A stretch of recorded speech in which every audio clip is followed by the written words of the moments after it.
Welcome to Directly to You, episode 174. It's fanatixfour podcast. We're fanatixfour. I'm AJ at fanatixfour. I'm joined by Parker at fanatixfour.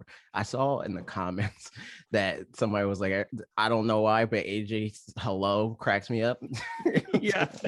Okay. But anyway, you can support this channel and this podcast by going to youtube.com/fanatixfour, twitch.tv/fanatixfour, give them $4.99. Jesus. In exchange for that, you get emotes, you get loyalty badges, you get Switch keys from time to time. And I didn't even mention you can give us Jeff Bezos's $4.99. If you have Amazon Prime, you can link it to your Twitch account and you get Prime Gaming. You could also link your Twitch account to your Discord, your YouTube account to your Discord. If you're a member, you get access to our supporters only Discord where you can listen to us record this live. It's a good time. You get to contribute to the show as we go on. You get to joke and make fun of things that come up as they happen. It's great. It's fun. It's nice. We also play video games. Are you playing video games? What video games are you playing? Yes, I am a little bit. I will say, going back to your hello being funny, I always find Pete from Flip Screen Games, his yeah. I'm like, you are exploding my headphones, and like in the best way possible. Like what an energy to come in. It's always especially funny when you're on it because he's like, yeah, guys, it's a great time. All right, everybody ready? What? So I'm like, oh, shoot. Like, where did that come from? And it was great when on Loot Pots. I mean, I guess same thing with Steve and Chewy, but like Steve and Pixel especially were so like, hey guys, how's it going? Like, and it's just great to have that nice little fun contrast. Oh, I'm apparently no longer speaker in the room. Look at that. Sorry, Trev. You get to see stuff like that if you're a supporter in the Discord. You can see us be silent for indiscriminate amounts of time. Anyway, video games. So, video games. Yeah, I've been playing. Honestly, nothing a whole lot new to talk about. So mine will be pretty short. Yeah, a little bit more Skyward Sword. Here's what I'll say about that. I remembered so I finished the first 3 dungeons. I'm not going to spoil anything, I guess, but there are more than one dungeon. There are several dungeons. Finished first 3 dungeons, and then it's like go back up to Skyloft and figure out some stuff. And before you keep going, in the world, and realized I'm like, I don't really know where I'm supposed to be going, and I just don't love lots of dialogue in games. And then remembered that so this is a Zelda game. Yes, right. Which I mean definitely reinforces just how much I love Breath of the Wild in comparison, because just do some stuff, if you don't know what you're supposed to do, it doesn't matter, just do some stuff. But then I remembered in the past, I think I ended up using walkthroughs fairly often and actually enjoyed it more using the walkthrough, because then it's I just get to do this stuff. You know what I mean? For Skyward Sword, or when I played Twilight Princess, for example, I wouldn't, I pretty lightly used the walkthrough, but literally as soon as it's I don't know where I'm supposed to go, I don't want to figure it out. Yeah, exactly. Then I'm I'll just look up a walkthrough. I don't care. But then, not have it pre-spoil anything for me, but have it be there for answers. So I'm probably gonna because I genuinely haven't needed one yet. It's been pretty obvious where to go. And then, you just get to a point where I missed probably a couple of sentences at some point that said the guy that I was supposed to go talk to. And so when I looked up in the walkthrough, go talk to this guy, I was like, really? I don't know how I was supposed to have gotten to that, but I guess I missed something. Sounds like a Zelda game. So that's go talk to this guy to progress. Pretty much. So yeah, that's where I'm at now. And Trev said, I think 5 generally points you in the right direction if you ask her. I did. And it's still I haven't used her enough, I guess, maybe to know if the difference between advice and hints and objective, that kind of thing. So I didn't just mess with it all that much. But yeah, in any case, it's a fun game to play and all that. But the kind of meta of that part of it is it is what it is. That part's definitely not my favorite in general, but I still love the world of Hyrule and all of that amongst the most of any video game world. So things. So playing that, Wow, played more dude, Enter the you're a Gungeon, nerd. and it's a good time. Enter the Gungeon, I'm just realizing it's just fun to, in the same way that you have Smash, where it's just like, Yep. I'm just going to go in and do something familiar, and there's no like, maybe I'll get better at it, or maybe I'm just going to play it because it's fun to press buttons. And that's been what Enter the Gungeon's been for me, where like, I don't care if I get anywhere past, honestly, almost prefer to not get past the third floor, because then I do have to like think about stuff and like be really, it's like, all right, so there's 5 floors, and it gets legitimately difficult, in my opinion, at least towards the end. To the point where, yeah, I mentioned a couple weeks ago, Mitch was like, just play Hades, you silly. And he said, silly man, it's true. And but he stopped playing Into the Gungeon because he was like, it's just hard and I didn't feel like it. And he's like very good at video games, so not to say that it's like so hard you can't beat it, but it's just challenging.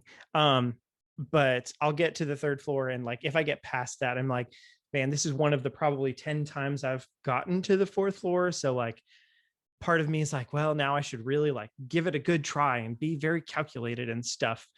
But most of the time when I'm playing it, it's for the opposite reason of that I don't want to be doing those things. I just want to have fun and press some buttons and like shoot some things and have low stakes. So basically, anytime I get to the 4th floor, I'm like, do, and then I die. So it turns out well. It's been a fun time, and it's a lot more fun when I don't really think about the progress of it and just see what silly guns happen. And it's got like a lot of hidden metagame kinds of stuff. Maybe not metagame, like I don't know what the best wording is for it, but like there's just a lot of stuff the game doesn't tell you about, that you can kind of figure out on your own, where like hidden stats of like curse stats, where worse things happen because you picked up these kinds of items, or better things happen because you've done these kinds of things. And it's fun to like learn about those things, but it's also fun to just let them happen and have no clue why. So there you go. That's what I've been playing. Also, I got these. Look at that. It's the Pokemon Oreos. There's no Mew in them. I already, Ashley and I went through them, but every once in a while I'll pull one out, and then we can all regale together at something like Sableye. I don't know if we can't see that. It doesn't matter. I'm just going to eat it and say, that's what I've been playing. What you been playing? I've been playing Pokemon Unite and Smash Brothers. Pokemon Unite, it's so annoying and I hate it. It's annoying because now I'm at the point where it's like I don't really want to play it because of the reason why it's annoying and I don't want to play it, but I have to play it to like alleviate that issue, because it's like it's only fun when I'm playing with a team that knows what they're doing. Yeah. The only way I can guarantee that is if I play with people I know. But most of the people that I know that are good at the video game play the video game way more than I do. Yep. So like Lee, so like he's in Masters. So I have to get to the next rank, which I'm like right under the next rank, but I'm like hovering at the like so there's like a certain amount of ranks per like individual class or whatever. So like the first one's beginner, and then you got to like get through 3 tiers of beginner, then you go great, then you got to go through 4 of great, then you get to expert, then you got to go through 5 of expert. I'm on 4 through 5, like I'm hovering on 4 and 5 of expert. And that's just annoying because it's like I have to play solo queue, so it's RNG. It's like either I get a good team that knows what they're doing or I don't. Do you know anybody that already is like, you know, thinking backwards about it, where like, oh, Pete happens to be in the same thing, so I like think Pete is in the same thing, but whenever I'm online, I don't see him online, and I'd assume vice versa. So it's like so that it just does it never lines up, dude. It never lines up. Yeah, this man was streaming Unite for like, I don't know, I want to say like 6 hours a few days ago, like the other day. I was like, yo, Lee was, Lee, yes, Lee. Yo, this man loves that game. I mean, it's fine. I like it when it's less the game and the set, like the act of playing the game, and more the fact that the game is a Pokemon game. So it's on mobile and all that stuff. So it's attracting kids, and kids are dumb. So it's like, rip, dude. Is it the kind of thing where Pokemon game, dude? So like with Mario Maker Versus, for example, if I mean, or you know, lots of things. Take away Mario Maker Versus, who cares about that? In general, do you feel like at this point, if you if you just like kept playing overall, there's an average tendency that your rank would just go up naturally by keeping playing, even if you weren't like playing at your best or whatever? Or is it like there's a decent chance that, enough bad things can happen that your rank would just naturally end up going down every once in a while? It feels like the trend is that my rank the more I play, the more it goes up, but it's a very slow climb because it's like it goes up and then it goes down, down, down, and then it like stagnates, and then it goes up again, and then it stagnates, and then it goes up a little bit, and then it goes down. And, it's like after a week and a half, I'll be one rank, like one tier. So like last week I was on not veteran, I was on expert 3, and now I'm on expert 4 after the week after that. So like if I keep grinding, I'll finally get to freaking expert 5, and then after a while of more grinding, I'll get to veteran. But the climb is just not fun. It's not fun. And when I have Smash Brothers sitting right there, it's like, because like at least with Smash Brothers, even though I don't know how I would be with Smash Brothers in terms of like trying to get into Elite Smash, if getting into Elite Smash was like actually a grind. Like the game came out December 7th. I got my first character in Elite Smash like 3 days after that. So and it was like less a thing of like I need to grind at this, and more I need to play the game enough to unlock the character that I want in Elite Smash, and then practice with them a little bit, and then play and get into Elite Smash. It's never really been a thing of like, man, I got to spend weeks and weeks grinding at the video game so I can get into the good player class, but with this game, it definitely feels like that. And it would be a good thing if it felt like an intrinsic thing. If it was like, man, I really understand this game and I'm getting way better at this game and I can see it because my rank. But it's like, it doesn't feel like that. It's like, man, I got a better rank because I got good pulls on my teammates. Right. No, that totally makes sense. We're like, you're being rewarded for the amount of time you're putting into it rather than your skill at it or something like that, where that's just not super fun. Unless then again, unless likely just even playing with bad pulls on people happens to be fun or something like that. No, but that's the thing. A lot of times when Lee, at least when I see Lee's playing, he's playing with people that are good, like not random pools. Like he'll be playing with at least a team of 2 other people that he knows. Well, there you go. And I'm just most of my time with the game, I don't know, like have like 15 hours in this game, maybe more than that. And most of those hours are solo queue, just me. Like, I mean, maybe worthwhile to,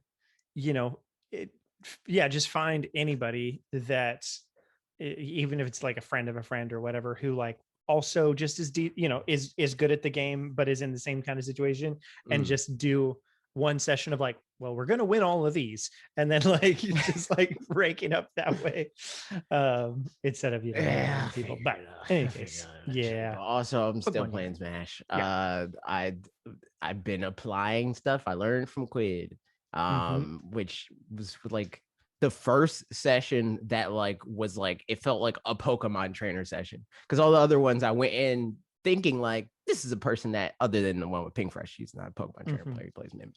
But I went in there thinking like, this is somebody that's very good at Pokemon trainer, and they win a lot of tournaments with this character. They should teach me stuff about Pokemon trainer.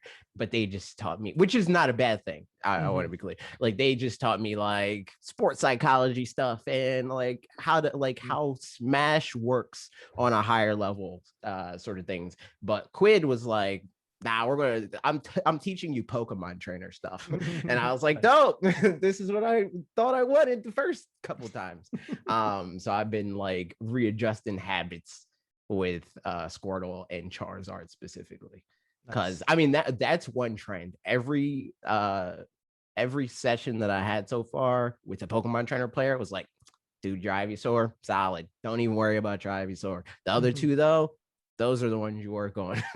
So I've been doing that, and it's been pretty cool. Do any of the Squirtle alts have sunglasses? No, it sucks. It's so dumb. What a shame. Really dropped the ball on that. They really did. I would give them $5 for alt that has Squirtle glasses. Would you give them $10? I would give them $10 Would if you it give also them... came Okay. with 7 more alts of some sort. Trev said $10 if he can throw the glasses. Yes, I would give them $10 if like it gave him a projectile. I would give them $10 for that. Maybe it's just like Diddy Kong's banana or something, you know? Yo, that would be broken. Diddy Kong's banana is dumb. I played Tweaks Diddy Kong, and it was a time, dude. Yeah. This man hits you with a banana and you're dead. It's over. It's done. That's what, like, when I was fighting him, I got a hold of his banana and I was like, I am never giving you this back. It's my banana now. Like, because if you have it, I'll die.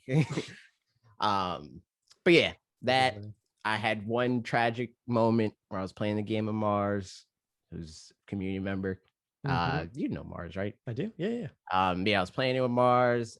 He plays Lucas. He's pretty good at the video game. And I comboed the crap out of him with Squirtle. I did some crazy stuff because Quid specifically was like, you got to use forward tilt more with Squirtle because it's stupid. It's a dumb move. It just does everything. So I comboed him with F tilt and I grabbed him and carried him off the stage on one of the Animal Crossing stages called Town and City. It's like the platforms. There's 3 platforms and they move around in different formations. As the platform was moving, he landed on the platform and I was like off the platform, like I was on the stage and I water gunned him. So before he can like get up, he just died. He was just dead. And I was like, yo, I need to send that to Quid because that was the coolest string I've ever done in my life. I have never done anything cooler than this in this video game ever. But my replays were full, so it was just rip. It was rip, dude. And it's so annoying because like any other character, I'm like, yo, that was sick, that was so cool. But that character is big, so it doesn't matter. But Lucas is so small, so it's like that was the truest of true combos ever. Like there was no like big body privilege on that combo. So I do wish Smash had the just regular screenshot video recording capture turned on. Like such a nuisance that you have to save. I get why they don't, but is it just to save resources? Yeah, it's to save resources. And the solution that they have just works in turn, like because what you can save whole matches that way, and like that's cool. And and it saves memory because like the replays are not videos until you convert them to videos. They're just code. So it was a cool solution. It made sense. But it is frustrating when those moments happen where it's like I can't save any more replays. And that's one of the reasons why I'm excited for them to release the new character, whoever it is, because that means they're going to nuke all my current replays that I haven't converted, which is good. Interesting. Because like I know like a lot of people like they'll say replays and that's like a bad thing when it nukes their stuff because it's like, man, I did that really cool thing. But more often than not, they didn't get better from when they did that thing. My replays, every time I look back at my old replays, I'm like, man, I sucked at this video game. So it's like it's a good thing that they nuked my replays because like all my future ones will be better than That's funny. Yeah, I do. There's some games for sure that I remember the video capture feature isn't turned on for, and I'm sure for similar reasons. Like I remember playing Immortals Phoenix Rising, and much as like that game was it was good, it wasn't Breath of the Wild, but it was like, you know, had some things there were definitely some like it's a combo, it kind of like action heavy game in terms of like going around and doing little combos and stuff, and there were definitely some times where I did stuff where like that was cool and wouldn't let you save it. And honestly, like I mean, it's not like that game's going to be hurting for sales in the long run because it's Ubisoft and they're going to put it for $15 every 3 weeks, you know, on the eShop. Yeah, and a year from people now, buy from there. $1 every time that there's like a holiday sale. Like, so, you know, like people are going to be buying it regardless. But yeah, that's something where like I feel like people being able to share footage is always a good PR thing. Like Animal Crossing, honestly, imagine if they didn't have video capture enabled for Animal Crossing, that would be a huge miss. Yeah, like it wouldn't have been what it is, you know. But like normally it wouldn't matter because like if I'm playing the game, I can, because I have the ability to just record anyway. Yeah, right. Yes. But I wasn't thinking about doing that. I was just playing the game. Like, but yeah, next I need time, to get more in the habit of like just record, setting it up, yeah. and because I don't do that ever. Yeah, like, if you're playing, I would say if you're, because now or always basically ever since I had the ability, when I'm playing a game that's new, even if I don't know for sure if I'm going to make a video, I just record the whole thing. Yeah. Because then it's easy footage. Yeah. For even if I don't make a video about that specific thing, it can still be footage for whenever I'm like, Switch had great games this year. Here's footage. And not have to think about like, for anybody who doesn't know, like YouTube, some videos, like if you use a clip longer than 15 seconds, YouTube will recognize that as being from where it's from.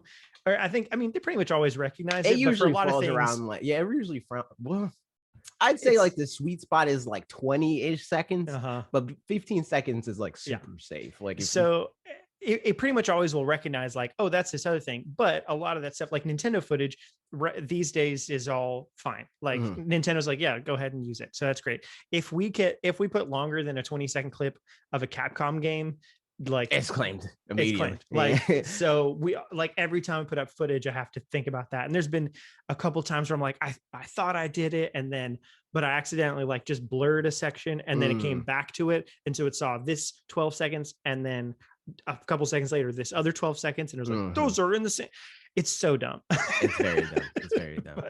And it's like dumb to the point where it's not even like that smart, because like you can take 12 seconds from even a Capcom video and then go forward a minute and 20 seconds and then take 12 seconds from 100%. There, and it'll be like, those are different videos, dude.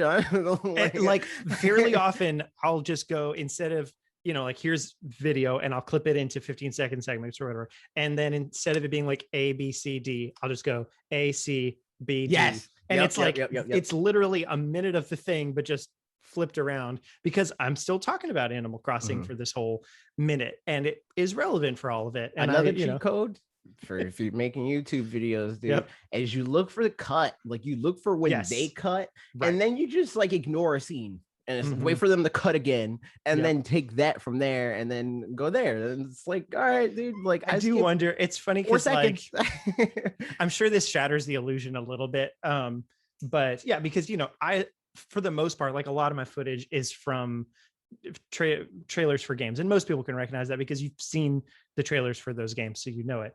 But I do remember at some point, like a friend of mine watching a video that I made, and they were like, so did you like thinking that essentially I had captured all the footage, captured everything, edited every single bit of it together, when it's like, no, I'm using a lot of other people's work in terms of their editing abilities, and they're allowing me to use their footage for the game, which is relevant to my video and is why I'm using it.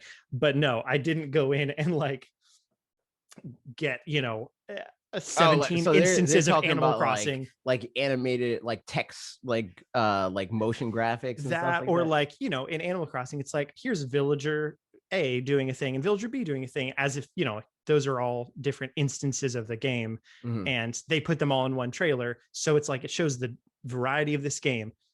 If I had to capture all of that and then put it all in a video, I wouldn't. That's, you know what I mean? Because it's like, I usually avoid doing that. Like if it has like motion graphics or something like that, I typically don't. Any text, I'm not putting that, because like I just want what I'm talking about, and I can do the motion graphics. I can do all that stuff.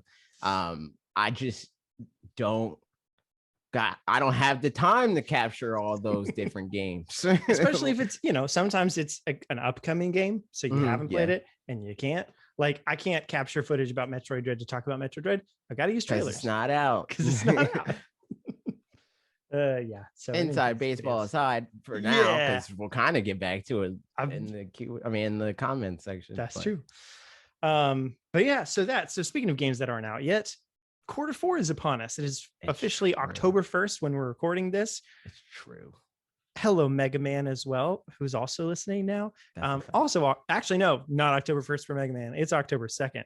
Nah, his time is fake. It's future. Doesn't count. So, but at least, It's October 1st. So what we figured we talk about a little bit is looking ahead to this quarter. Just like, it's funny because in your video you were like, we don't really predict things or like whatever, which is like in the way. On one hand, 100% not in true. the way that yes. we like are like, this is what's going to happen, and we're going to be right about that.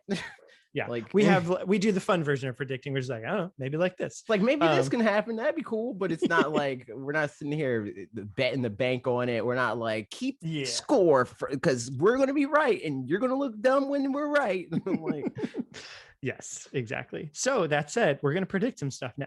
No, and you're going to look dumb when we're right. I'm going to look so dumb.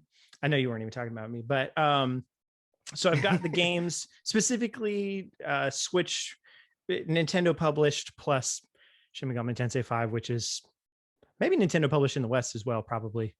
I'm going to find out. No, I don't know. I got to put in my birthday for this one because it's an old people game. It is an old people game, dude. I will be 30 by the time. No, it looks like, Sega is publishing it in the West. Okay. Sometimes Nintendo does stuff. But in any case, that one, the Weeb games a lot. I guess for Square Enix for the most part, but it's Switch exclusive, at least for now. So I figured to include it. But yeah, we're just going to talk about some of these games coming up, and then also like what we think roughly the Metacritic's going to be, or the sales as of December 31st, and anything else we want to talk about them. If we think we're going to like them at all, I'd say we'll see. Yeah, we can. Yeah. Okay. I was going to say within a year of when it comes out, but that's not 2021, dude. I mean 2022. So yeah, I mean we could also do with we could do both, and then we'll just come back in January when or I guess February. Checkpoint. When they'll be like, all right, this is where it's at now. Yeah. So that kind of thing. So first up, not even a game, but next we are 1 week out from the OLED. The OLED Switch coming out. So any thoughts? I mean, originally before thinking about, I think that's going to get like a 12 on Metacritic, dude. People aren't going to like that game. This is like 115. What type of game is that, man? Yeah, they'll be like, man, no pack-ins or nothing. Could have put 1-2 Switch with this. I forget. Are you getting? Did you already pre-order the OLED? I did. Okay. And I made fun of Bob because the one he has right now is just the basic B one. What do you mean? I can't say the word, but it's the neon one. It's the neon Joy-Cons, and that's boring, dude. Wait, did he already get? He just found like. Yeah, yep. Stores be breaking street dates, man. Look at that. Wild out here. Yeah, crazy. And, if I cared about making hardware videos, I'd have one right now too. Yep. But I don't. Nope. I don't. Yeah, I guess that does explain it, because I noticed like Kevin Kenson has a couple of Switch OLED videos and stuff. But he has a real Switch OLED, dude. It's true. Yeah. Bob's is fake. But it was funny because he pretty much at the same time as the previews were going out for it, because like I listened to because they were like, oh, we can't compare the two, and exactly, he's like, here's two compared. At some point he said something like that in his video. He's like, I haven't put them side by side just because I haven't had the time yet, because I've been doing all this other stuff. And I was like, oh, okay. Like it's sure enough, no restrictions. He just got one from a hookup somewhere or whatever. So good stuff. But yeah, I don't know. Any thoughts about what public perception is going to be once it's out and all that kind of stuff? I think it's going to. It won't really have a Metacritic. I don't quite think that it'll be like the replacement to the original Switch yet. Mm-hmm. Yeah, I think that we're looking at maybe a little bit higher than whatever the Switch Lite generally sells. Like if the Switch Lite is at 15 million, I think by the time that Switch OLED becomes the de facto, like it replaces the OG Switch, and maybe another thing comes out or whatever, it'll be around that, around the 15 million mark. I think that like if you're buying a new Switch, which you should do, is buy the Switch OLED, but there are plenty of people that see the $50 more and they're like, that's not a Switch Pro. And they're not going to buy the Switch OLED. But you should. because $50 is not that much for how much, like it's not like leagues better, but it is noticeably better, so it is worth the additional $50. I mean, I would definitely say, from especially the impressions we've gotten so far and all that stuff, to me it seems like just definitive edition Switch kind of a thing, where it's like it's not improved, quote unquote, in really any ways. It's just like doing essentially what we were wanting the Switch to do, but to the best degree that it's going to have done it, without changing the hardware itself all that much. I need to look up. I'm trying to look up how much that's totally worth the official. Like, obviously you can get like third party and like off-brand versions of this, but like the officially licensed LAN adapter, Nintendo Switch LAN adapter is $30. Yeah, so like, right. Yeah, you're getting that on your dock. It's not a dongle. Like that $50 is easily justified. Yeah, and I mean, it looks nice and stuff, so that's pretty good. Yeah, I mean, nice. I got think a better kickstand. Honestly, like, I've played handhelds, or sorry, not handheld. I played, goodness gracious, played tabletop, not a lot, but like enough. And it's definitely been annoying to like have to get kind of, because it only sits at one angle with the current Switch, and having to like me get low enough and it get high enough or whatever for that to like be a good angle has always been annoying. Like if I'm sitting at a table where my chair's high and the table's low or something. So silly as the kickstand is, like there's definitely times that it would enable just like, I don't feel like holding this right now where I'm at. I could just set it down somewhere. I wouldn't pay, I wouldn't go buy one for that. Yeah. But if I were looking to buy one, then I would buy an OLED. Yeah, I can't say if I would buy one or not, but I feel more justified in buying it now than I did when I bought the last Switch. Yeah. No, the last Switch I would say had enough for, like, if you're buying a new Switch, for it to be the de facto, which it was the de facto Switch, because it's like, oh, the better, like blah blah. But most of the reason why I'm buying it is because my SD card slot is messed up. Yeah.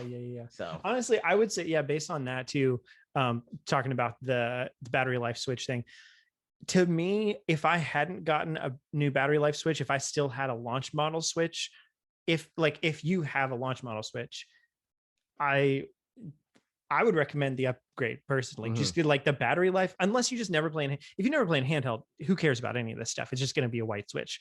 But if you play in handheld a decent amount, then like the battery life is significantly better, and like just for that, that's like a nice thing to have. But then also all the other stuff that comes with it. So I don't know, seems worth. I mean, as far as sales go, it's just going to sell however many there are made, like at this point, the way scalping culture is, like, I can't envision that there's going to be any stock just sitting out there for a significant amount of time. True Fernie said, apparently the OLED makes you better at Smash also. That's a fact. I can't confirm that. I'm already better at Smash because I pre-ordered it. It's a fact. Yep. Oh, Mega Man said, I got launched and play on handheld a lot, so the bigger screen battery life was the big reason for the update.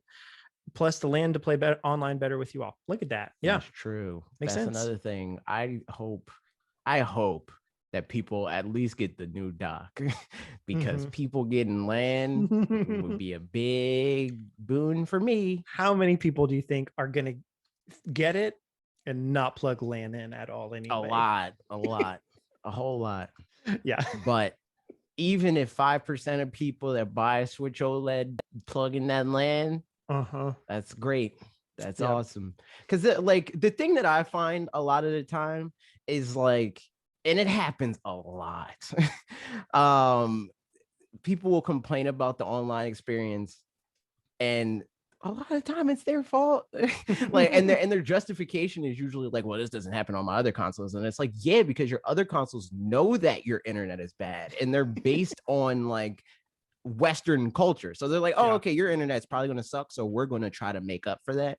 Nintendo's like, we're a Japanese company, our internet's phenomenal, so we're going to assume that your internet's phenomenal, and that's a different issue.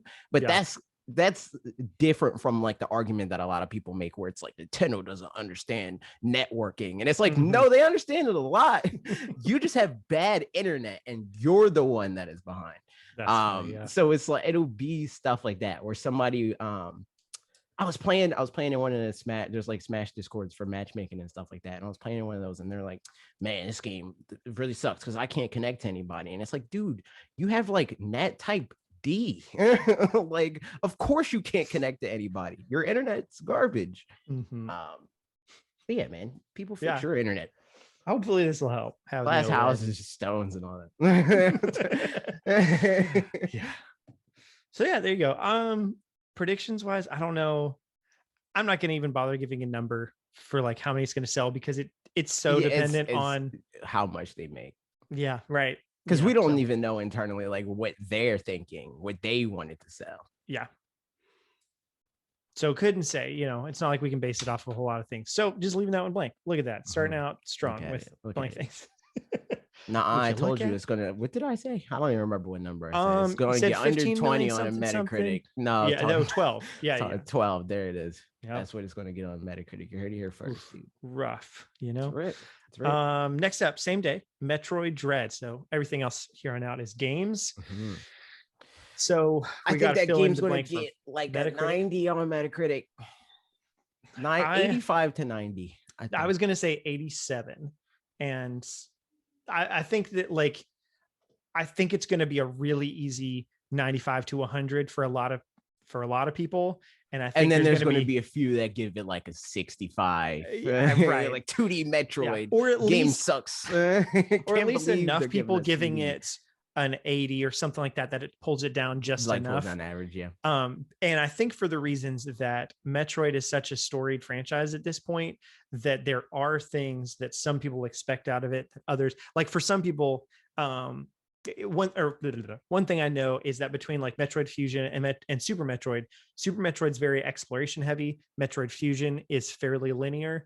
But they're very Metroid games for both of them. People love both of them and stuff. But that's one thing that's pretty contentious, and like whether people think this next one is going to be one or the other of those. So depending on where it falls on something, even just like that, which is just the structure of the game as a whole, I could see some people be like, it's an 80 because it wasn't exploration heavy or enough for me or something along those lines.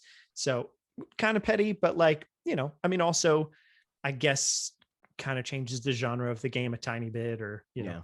You do also have to account for like the two extremes of people being like, sure is Metroid 100. Sure is Metroid 60.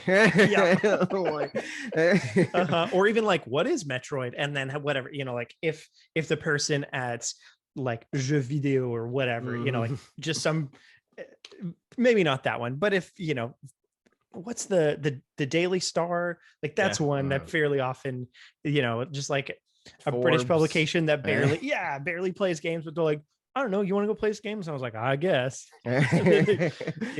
So yeah, we'll see on that front. But I agree. Yeah, like 85 to 90. I'm thinking 87, but I'm gonna leave notes for us to come back. So if ever we ask, hey, does anybody remember where we put those? It's in here. Yeah, it's right there. Episode 174. Okay. So that on Metacritic. How we remembered that. Who's to say? I'll put it in the title. Q4 predictions. There you go. It's in the doc title now. So we'll come back and know. So, okay. Yeah. Rated pretty well. What about sales? By when? First by December 31st. So we'll find that out early February, and then a year in. All right. I think like by December 31st, 5 million by December 31st. Yeah. Thoughts? What do you think? I think also more than 5 million.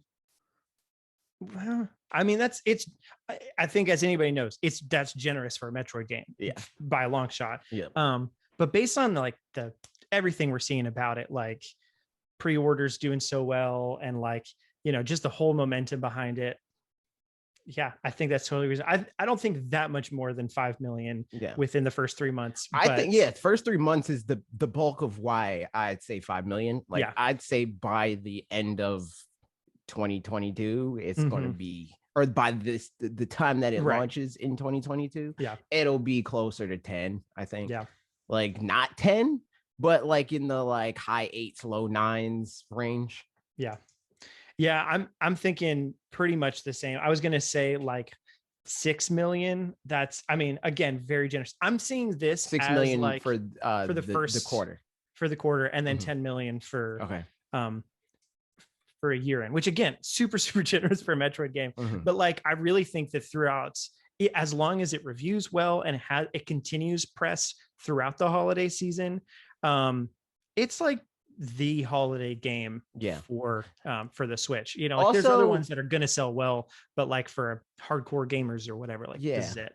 Also, I'm not really looking at it as like a Metroid game by historic sales or whatever. Like I'm not looking at it like that.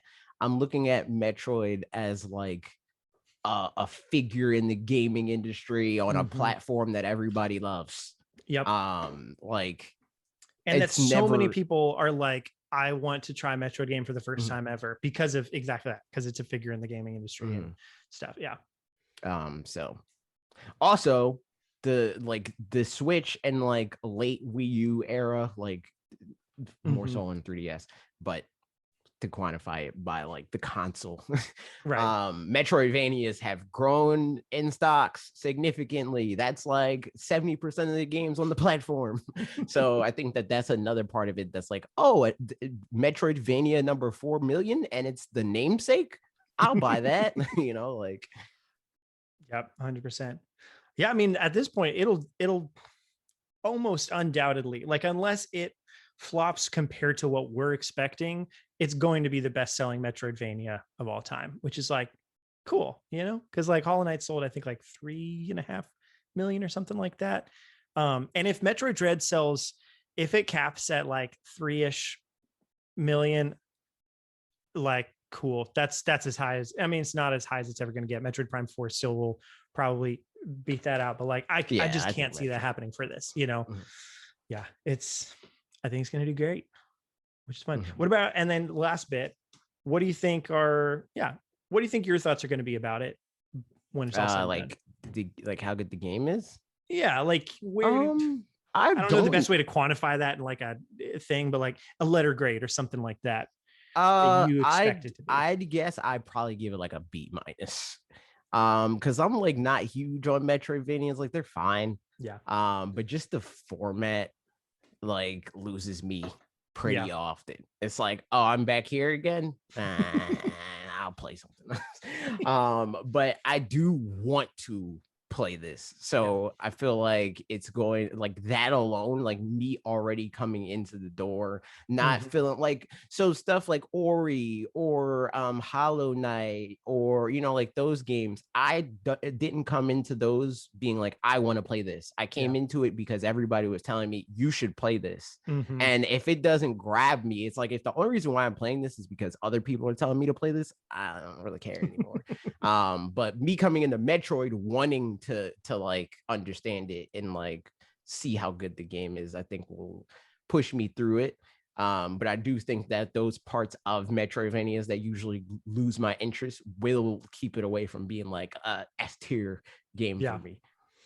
I feel like, totally. The mechanics of the game are going to be a big thing. Like if it's mechanically fun to play, then that can push past that, which, I mean, I happen to think that Ori and Hollow Knight are mechanically fun to play, but I also I totally get where you're coming from with, like, I went into those games being like, oh yeah, I've heard about Hollow Knight, I should go play Hollow Knight. And I've, heard people say that Ori's good too, so I'll play that. And I feel like that's going to be the thing for sure with Metroid, like with anything where backtracking is required. Like I remember first hearing about backtracking in games, and that sounded like the dumbest thing to me. Like, it's not a good word, I feel like, because it makes it sounds like not what it is exactly. Like backtracking makes it feel like you're doing the same thing over and over, where really it's like you noticed a thing you couldn't, you noticed a door you didn't have a key to, and now you're just going back and going forward, but in that other direction or something like that, not just like repeating things, because repeating things isn't quite as fun. Mhm.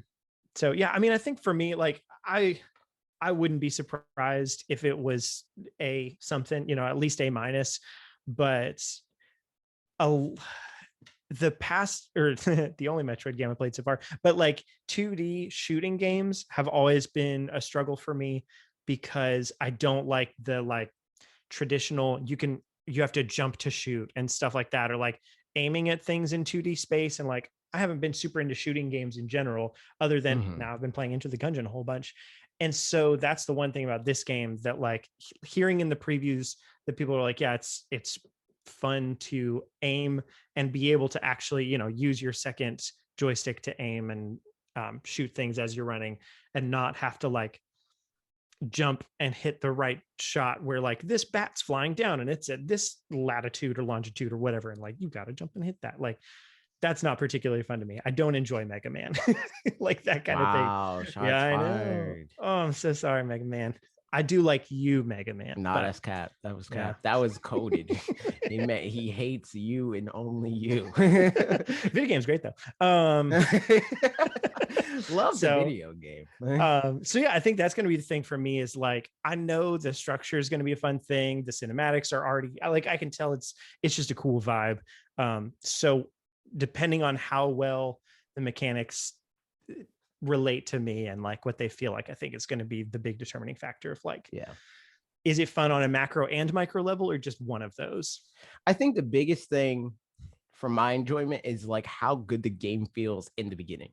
Because like Yeah. that's usually why the backtracking loses me, because like it's supposed to be rewarding. It's supposed to be like, man, it used to feel crappy to play this game in the first 3 hours, but now it feels great because I can play the video game. And that just loses me. It's like I don't like that, doesn't make me want to play more. That just like my retention dies. Yeah. If it's like the game is unfun relative to the rest of the game in the beginning. And Yeah, I'm just right. like, nah. I So think that's a good hopefully question. it Like, feels good enough to play in the beginning to want to like for it to feel even better. Like I'm pro buff, anti nerf. Like make me feel stronger, not make me feel weak and then make me feel stronger, So totally. I start strong and get stronger, not Mhm. I start weak and get strong. Like Yeah, totally agreed. Yeah. Yeah, I think like you said, the initial move set like has to be just fun, just right mhm, out the gate, like the things that you're doing. And I think within that too, with the backtracking, it's kind of like I was saying with Skyward Sword, where it's not super apparent always where I'm supposed to be going. mhm. And I think that's something, especially in Metroidvanias, where the point is you get a power that allows you to go to a place that you noticed that you couldn't go before. I think those powers have to be really evident. Like when you see the place you can't go to, it has to be obvious. Like, here's a place I can't go to and a reason why I can't go into it. Like it's a frozen over door, and then you get like a fire beam or something Yeah. like that. And it's Because like, like if you have to that's the figure thing. that out, it's that Yeah. analogy that I was talking about before with Zelda games, where it's like it's not figuring out a puzzle, it's Yeah. figuring out where the puzzle piece is. Yeah. And that's not a Yeah. challenge.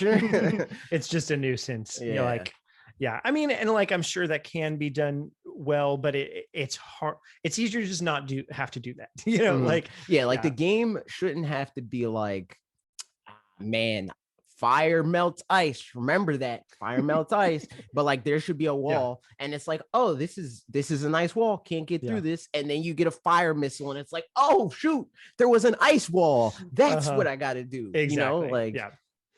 Yeah. So, and that's something like I felt like Hollow Knight did do a really good job of that, but I've played other games that have not done a good job of that. Of like, there's something weird about this thing, and I've got a bunch of items, but I can't figure out what thing's supposed to, like the two just, it's like, okay, eventually you kind of get like where it matches up or something, or you have something that looks like it should be, it's like, well, I have a plasma gun, but and it's like plasma is different than fire, something like that. mhm. So we'll see. But all that said, Metroid Dread coming out next week. I'm very excited. I'm going over. Oh yeah, I probably can't be on the pod. Oh no, can be on the podcast next week. I'm going after the podcast. I'm going to go hang out with Nate and my friend, or Mitch and my friend Nate, and we're going to play it together for the first time, because that's also how we played Breath of the Wild for the first time, and it just felt like a fun little excuse to get together. Several weeks later, on my 30th birthday, where I'm going to be old, is Mario Party Superstars. That's comes out. True. So what do you think? Wait, I gotta. Yeah, look up some other Mario parties for Metacritic reasons. Yeah. So, this one's hard to Super say. Mario Party. I think they probably usually fall in like the 70s. Just off the top of my head. Yeah, I bet Super Mario Party was probably like 72, and this one's probably going to be a little higher because it's like tried and true material. Super Mario Party Metacritic 76. Oh, okay, interesting. 76. I was gonna say 75 for this. So, but yeah, I'm gonna say 80. Yeah, I'm gonna say, or like 80 or on the cusp. Like barely not 80. Yeah, I'll say 77 to 80, somewhere between there. Yeah, and then sales wise for 3 months and 1 year. I'll go first, I guess, because you went first last time. I mean, it's Mario Party. Oh, it's look, Trev out here trying to throw out some shade, or reverse, I guess. He said, "Oh, speaking of Metacritic, what's the top rated game on there?" Technically, Breath of the Wild, because Ocarina of Time has the highest score, but it has less reviews. True. So there's who's to say. There's that. I am looking forward to playing Ocarina. Man, it's so fun that, like, next week we've got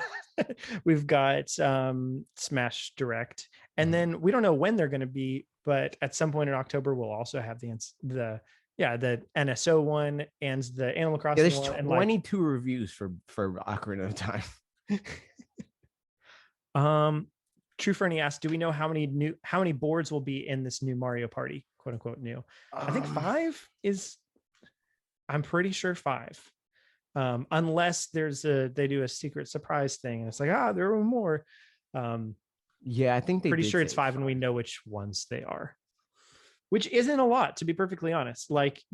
But then again, if you really like playing an actual specific board game in real life, that's just one board. So like the board itself, as long as it's well designed and it's not boring in and of itself and it has enough twists in it, like people play Among Us for hundreds of hours and there's only 4 locations to go in there. You know what I mean? So I think it's one of those things where like more boards would be better, 100%, but more boring boards is not better than fewer good boards. I think that like the way that like Super Mario Party boards are designed, that like I think that recency bias makes people feel like they need more boards, because like those boards are so like one-dimensional that that it's like I don't want to play this because there's no real variance there. Like the same thing is always going to happen. Like the win condition is always the same. It's like the person that does this specific thing on this board will win.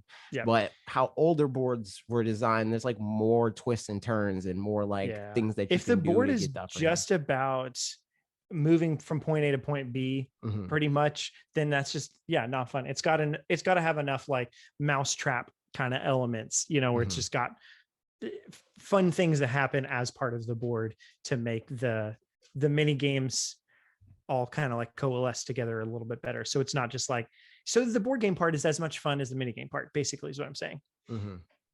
So sales wise, I mean, I think in the long run this one's going to sell great because it's Mario Party, so it's going to sell great. It's going to do 12 to 15 million easy. I think initially though, it's these kind of are slow. I think it's going to sell like 4 million. I think that's about what I was going to say too. I'm happy to say 4 mil, and then within a year, I don't know, 7 or something. Because again, it's going to be like 4 years from now, it's going to be like 15 million or whatever. Right. But unless there's another Mario Party, but Yeah. based I off do of wonder Super Mario what this Party. I one don't know means about for that. the sales of Super Mario Party. Oh, is that what you just said too? No, I was just saying that depending on like if they do another Mario Party in between now and the next one, like now and whenever it could hit the 15 million mark, that could stop it from hitting the 15 million mark. Yeah. But judging on how they handled Super Mario Party, I don't think that it'll do that Yeah. because they didn't do what we expected. Because like at first it was like, okay, well, this is the like, you know, like modern console era, they could give this game DLC, and then they didn't. So it was like, okay, well, maybe they'll do a sequel. Yeah. And that time ran out, and they did eventually do like another game. Like that was what the conclusion they came to. But it just took way longer than they usually would, because Yeah. before, Mario Party games were like annual, if not like semi-annual, you know. Yeah, it is.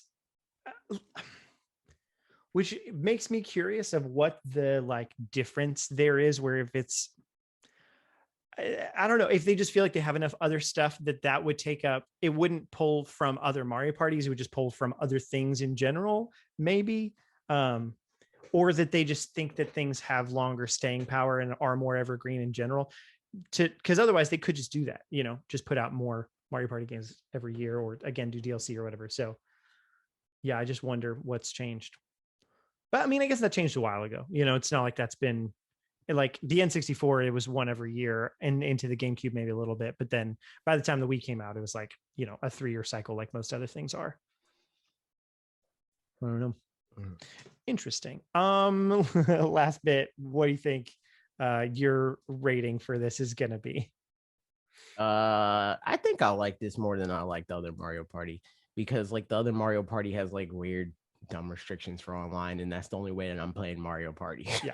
Like if it's like, yeah, I'll play this online. Like I'm not collecting people to play Mario Party. Right. If I'm like hanging out, you know, like we're either not playing video games, or Mario Party is not the game that we're going to play. Yeah. So the only time that it's going to be a game that I play is like in streams, or like hanging out in Discord and being like, oh, we should play Mario Party, you know, like that sort of thing. Yeah. So like now that there's a game that they're like, you know, releasing the floodgates, it'll get way more playtime from me. Yeah. So like letter grade, I'd probably give it like an A. Nice. You know, like in the same way that like Dan would give the Right, Jackbox Party Jackbox Hack an S, an yeah. S. Like it's like that same kind of thing where it's like, and like really that, like, you know how like I feel differently about that, because like I think Yeah. Jackbox is like so informed by who you play it with. I don't think Mario Party is really like that. Right. Otherwise, Super Mario Party would be just as fun as all the old Mario parties, which is just not Yeah, specifically the game case, does a you know? lot of the carrying. Like I think that the Yes. game can be like hurt by who you play it with, if they're like, you know, like they take the game too seriously. Yeah, Then yeah, it's yeah, not for fun, sure. because like this game is literally RNG. But like other than that, it's like the game carries. Like the game itself is fun, so it Yeah. doesn't need to, like, you don't have to be playing with people that are smart, you Yeah. know, or clever or witty or funny or anything like that. It's true. Yeah, I think for me, it depends a little bit on whether or not this one works well as a 2-player Mario Party game. I mean, with bots, CPUs, obviously, but because Super Mario Party, not so much. But like, I know that other people would, you know, people I've played 2-player with friends on like Mario Party 2 or something like that, which is, you know, what this one's based off of and all. So I will play this some here and there with other friends, but and then at that point, probably like a B or maybe a C, depending on things, but probably a B. But then if Ashley and I have a good time with it, just the two of us, then an A from there, because it's just nice to have more games to play together. That's what I think. So yeah, good stuff. Next up, Shin Megami Tensei 5. This one will be kind of fast because I don't care. Yeah, and I don't know enough things to be able to say very I'm about to look up the last Shin Megami to see where they usually fall Metacritic wise. Probably pretty high, I'd guess. I feel like it's the kind of thing that, like, I don't, yeah, because, you know, if it's the same like team as Persona-ish kinds of things, then, you know, that did pretty well. And I'm guessing 82, so like not super high, but like, you know, 83. respectable. 83 for the last one. I'm going to guess 89. All right. I love it. Hopefully so. So there you go. And then sales wise, I mean, yeah, 3 months. 3 months. It'll break 1 million. I'll guess 2.5 million. I would be I'm going to say like 1.5 million. Just because I think like stuff. Even though I think that people exaggerate like how well Persona does, I think the Persona boost will do something to this game. Like a Persona game that's like, man, this game sold phenomenally. It's a crazy, like successful JRPG and everybody loves it. Meanwhile, it's at like 5 million or something. I think that will translate to this because it's like this is the actual series, you know, like this is the real game. That's just a spinoff.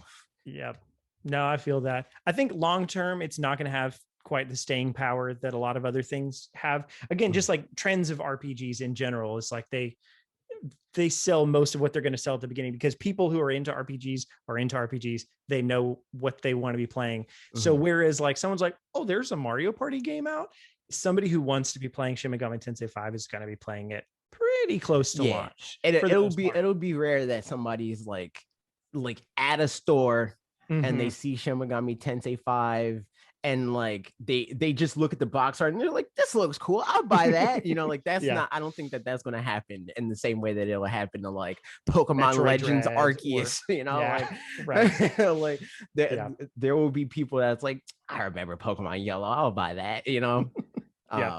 But it's either people like you said that know that they like this type of game, or it'll eventually be like, I hear that this game's great from other JRPG fans. Yeah, exactly.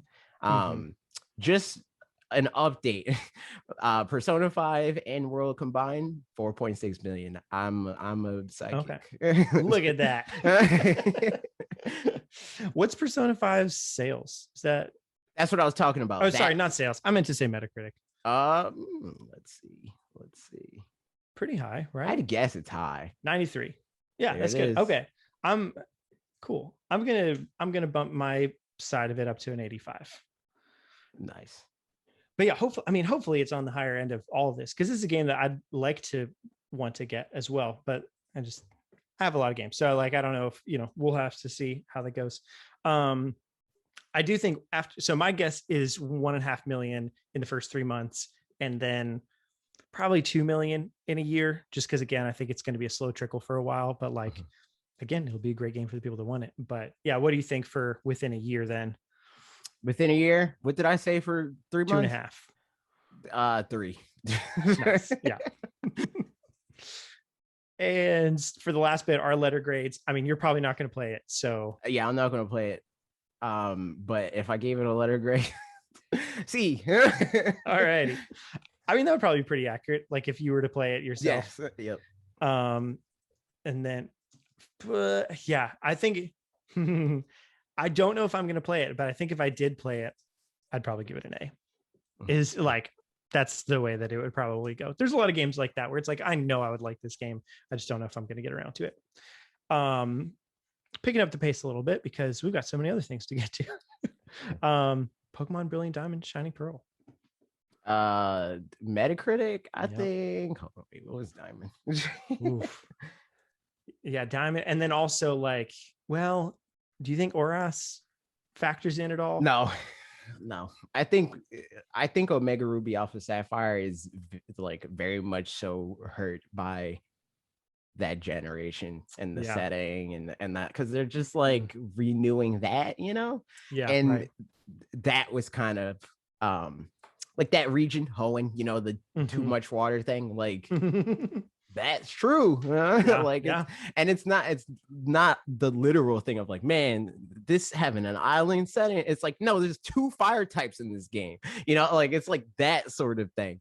That's like the diversity of Pokemon that's in the game is super limited. And then there's other like mechanical things and like the types of gym leaders and stuff like that makes that game relatively boring.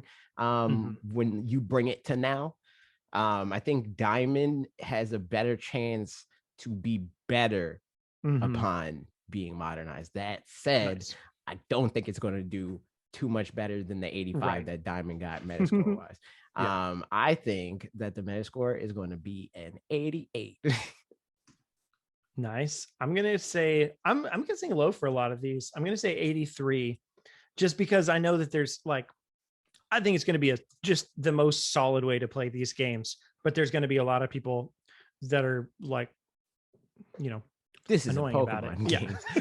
Yeah. Something. Right, exactly. So I think that kind of thing just happens. But yeah, nice. Yo, Degs it. They're gonna be like, this game doesn't have 1,000 Pokemon in the Pokedex.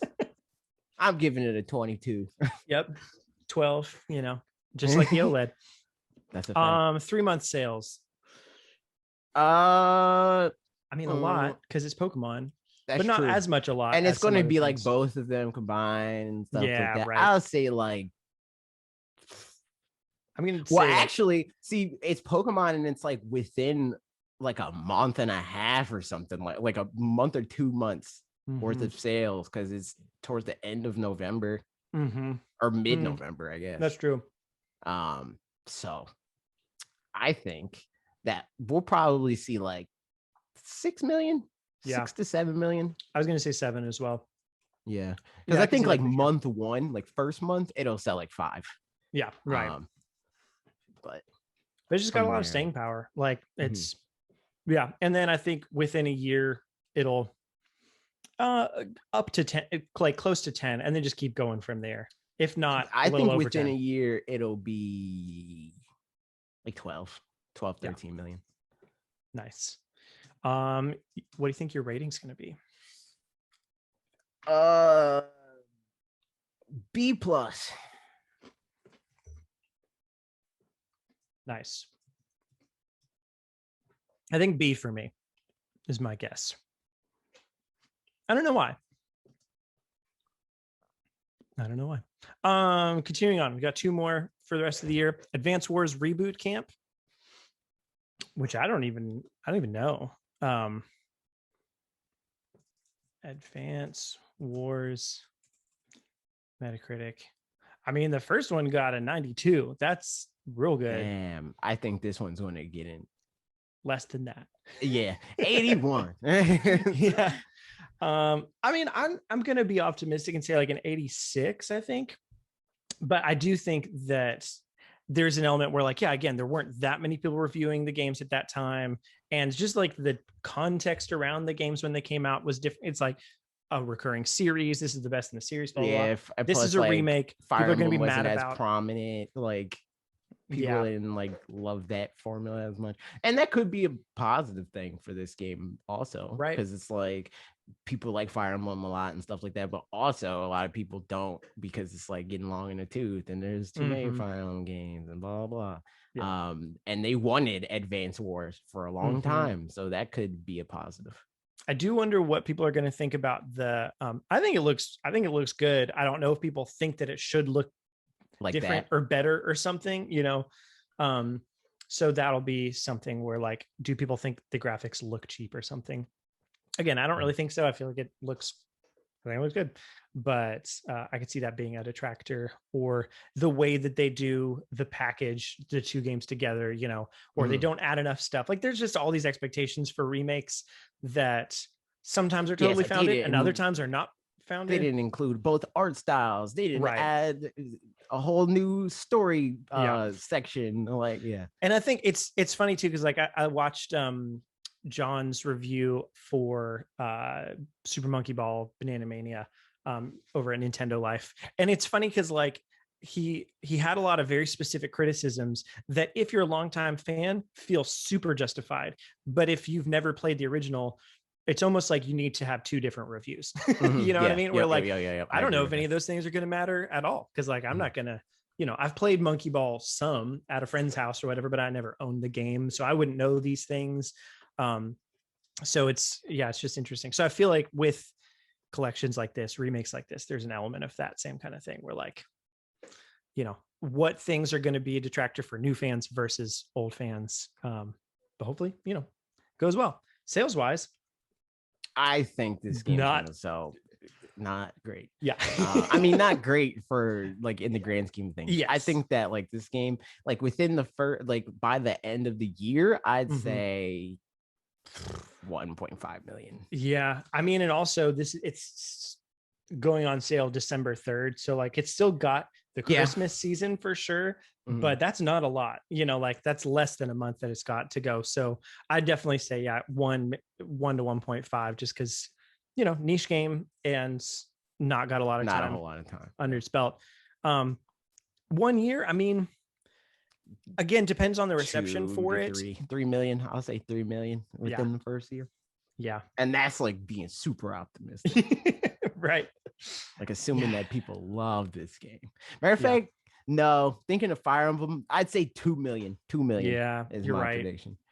Because Fire Emblem, I don't even think is like past 3 million yet. It maybe has now, but we haven't heard about it in a little while. So like, that's the kind of thing where like once it falls off speed radar, like selling 1 million in a year, we just don't hear about its sales quite as much. So it's actually, like the type of thing that like we look back on 5 years from now and it's like, oh, it's at 6 million. All right. Yeah, right. Exactly. It hadn't been updated in a long time. Looking at the last time that we got updated figures, so it was at 2.87 million. So November 6, 2020 says 3.02 million. Okay, interesting. Fire Emblem. So which just goes to show that like, because the number I'm seeing here on Wikipedia is 2.87 million, but in March 31 of 2020. So like, obviously they keep selling, but we don't always, they're not by get that leaps and information. bounds. So they're not like, it's at 7 million now. But I think that this game, I think it's going to sell more than it typically does, but it's not going to sell a lot because it is still like a secondary. It's like a remake of a secondary franchise in the first place. Right. So, but and a secondary franchise to a franchise that like is still, I mean, it's A tier in Nintendo land, like in the same way that like Metroid is kind of A tier in Nintendo land, like as a like name. But sales wise, it's like, if a Mario game sold 3 million copies, like they break the glass, press the red button, we're having problems here. But a Metroid game selling 3 million, everybody's popping off. It's a celebration. Yeah, it's true. So what do you think you're gonna play this game at all? I might check it out. Nice. What do you think? What do you think you'll think? C+. C plus. C plus to B minus. I'll go B plus, probably.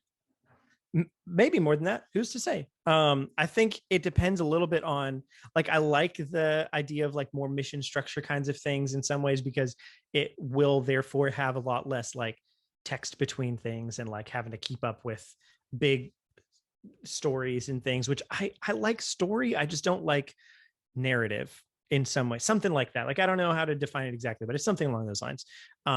Like exposition dump. Yes, exactly. Not a fan of that. And so, but I wonder if it's going to like go too far in the opposite direction, where it's just like, here's just some guys and some gals fighting some wars. They got to tell us the story about how Andy got his wrench. If we don't know, then like, why are we even fighting? True. This man got a big wrench. Where do you get that wrench from? I've never seen a wrench that big. Yeah. Last up, Big Brain Academy, December 3rd. I don't know nearly enough about Big Brain Academy history. Is that last? Because I mean, well, yeah. Never mind. Were you going to say Legends Arceus? Yeah. I was going to say that. Yep. But yeah, no, that's like just in their Q1. Yeah, just barely. Big Brain Academy, I feel like I need to look up the 82 Metacritic is what I'm thinking. Big Brain Academy Metacritic. Big Brain Academy for DS reviews. 74. Yeah. I think it's going to get 78. 78 to 82, somewhere in there. Yeah, probably my 82 is generous. I don't even know. I mean, it sounds like it based on that, but whatever. We'll see. I mean, like, how is brain training Metacritic? What? No, the Switch one for Nintendo Switch Metacritic. Oh, well, never mind. This one says 64. Rip. Sure. Yeah. That's because it didn't come out here, man. That's right. Yeah, I don't know enough about that one to know why it didn't score super well. I don't know. I didn't play it. It didn't come out here. Yeah, exactly.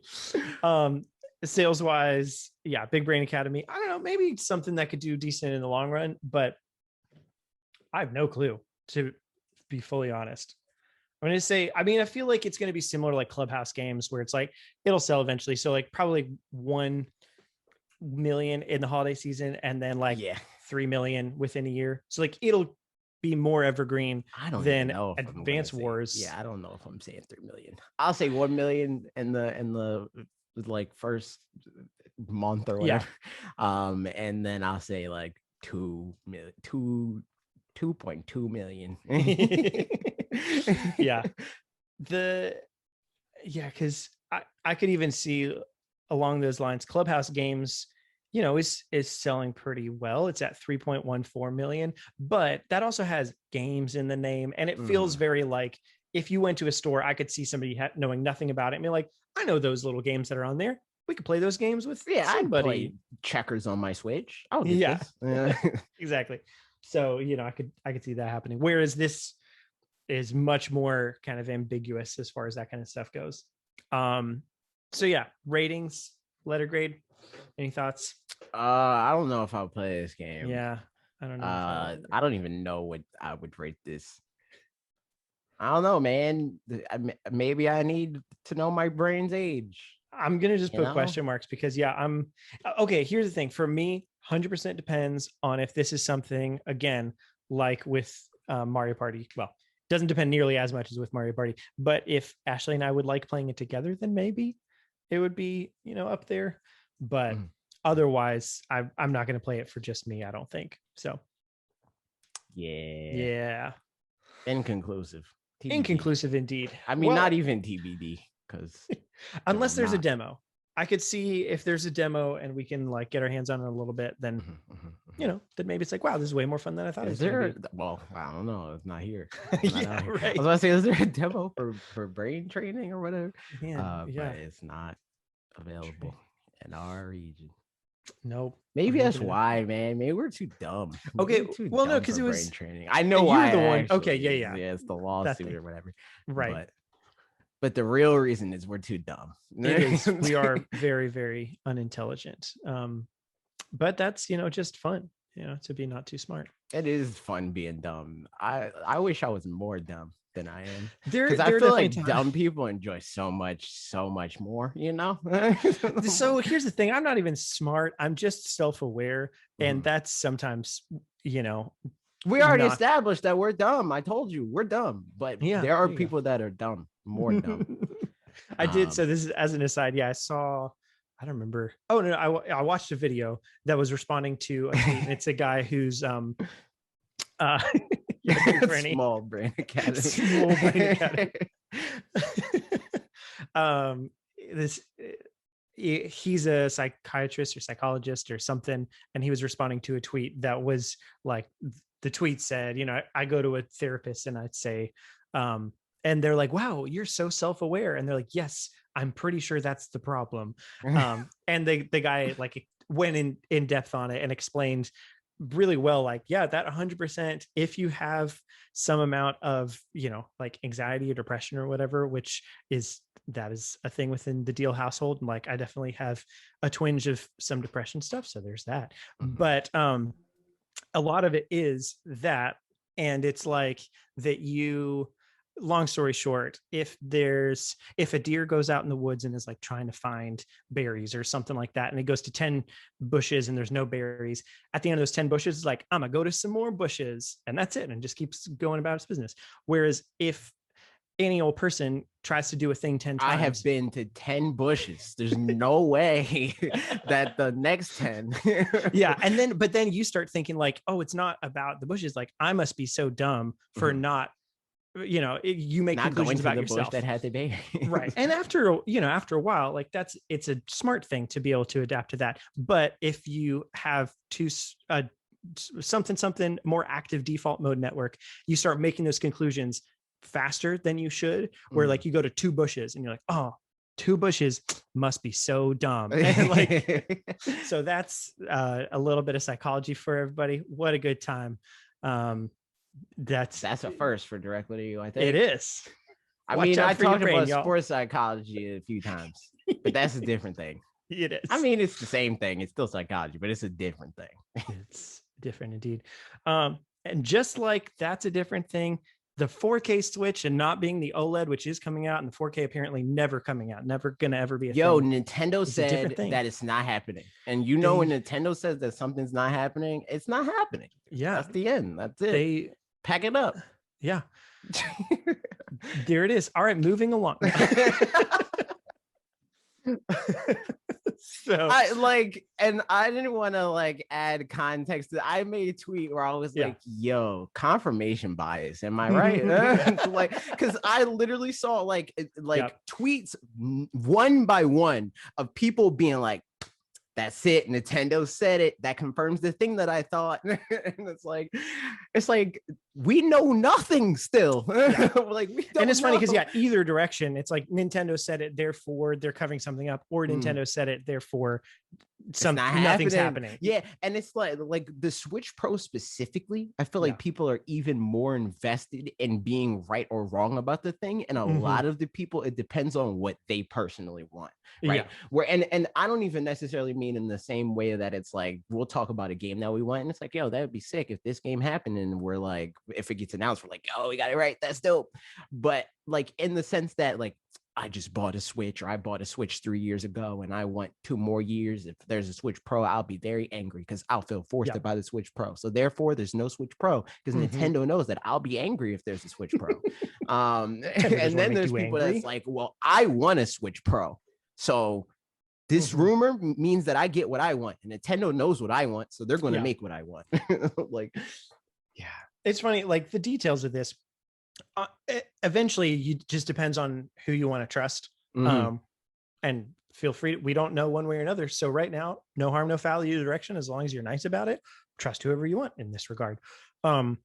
Maybe those 11 studios that apparently got 4K Switch dev kits did really get them, and Nintendo's lying, or maybe it's the other way around, or probably maybe-ish, more likely it's somewhere in the middle. Yeah. Who really knows? But I think, the things that we know are that at some point there's going to be a stronger Switch kind of a thing. Actually, I mean, we don't technically 100% know that.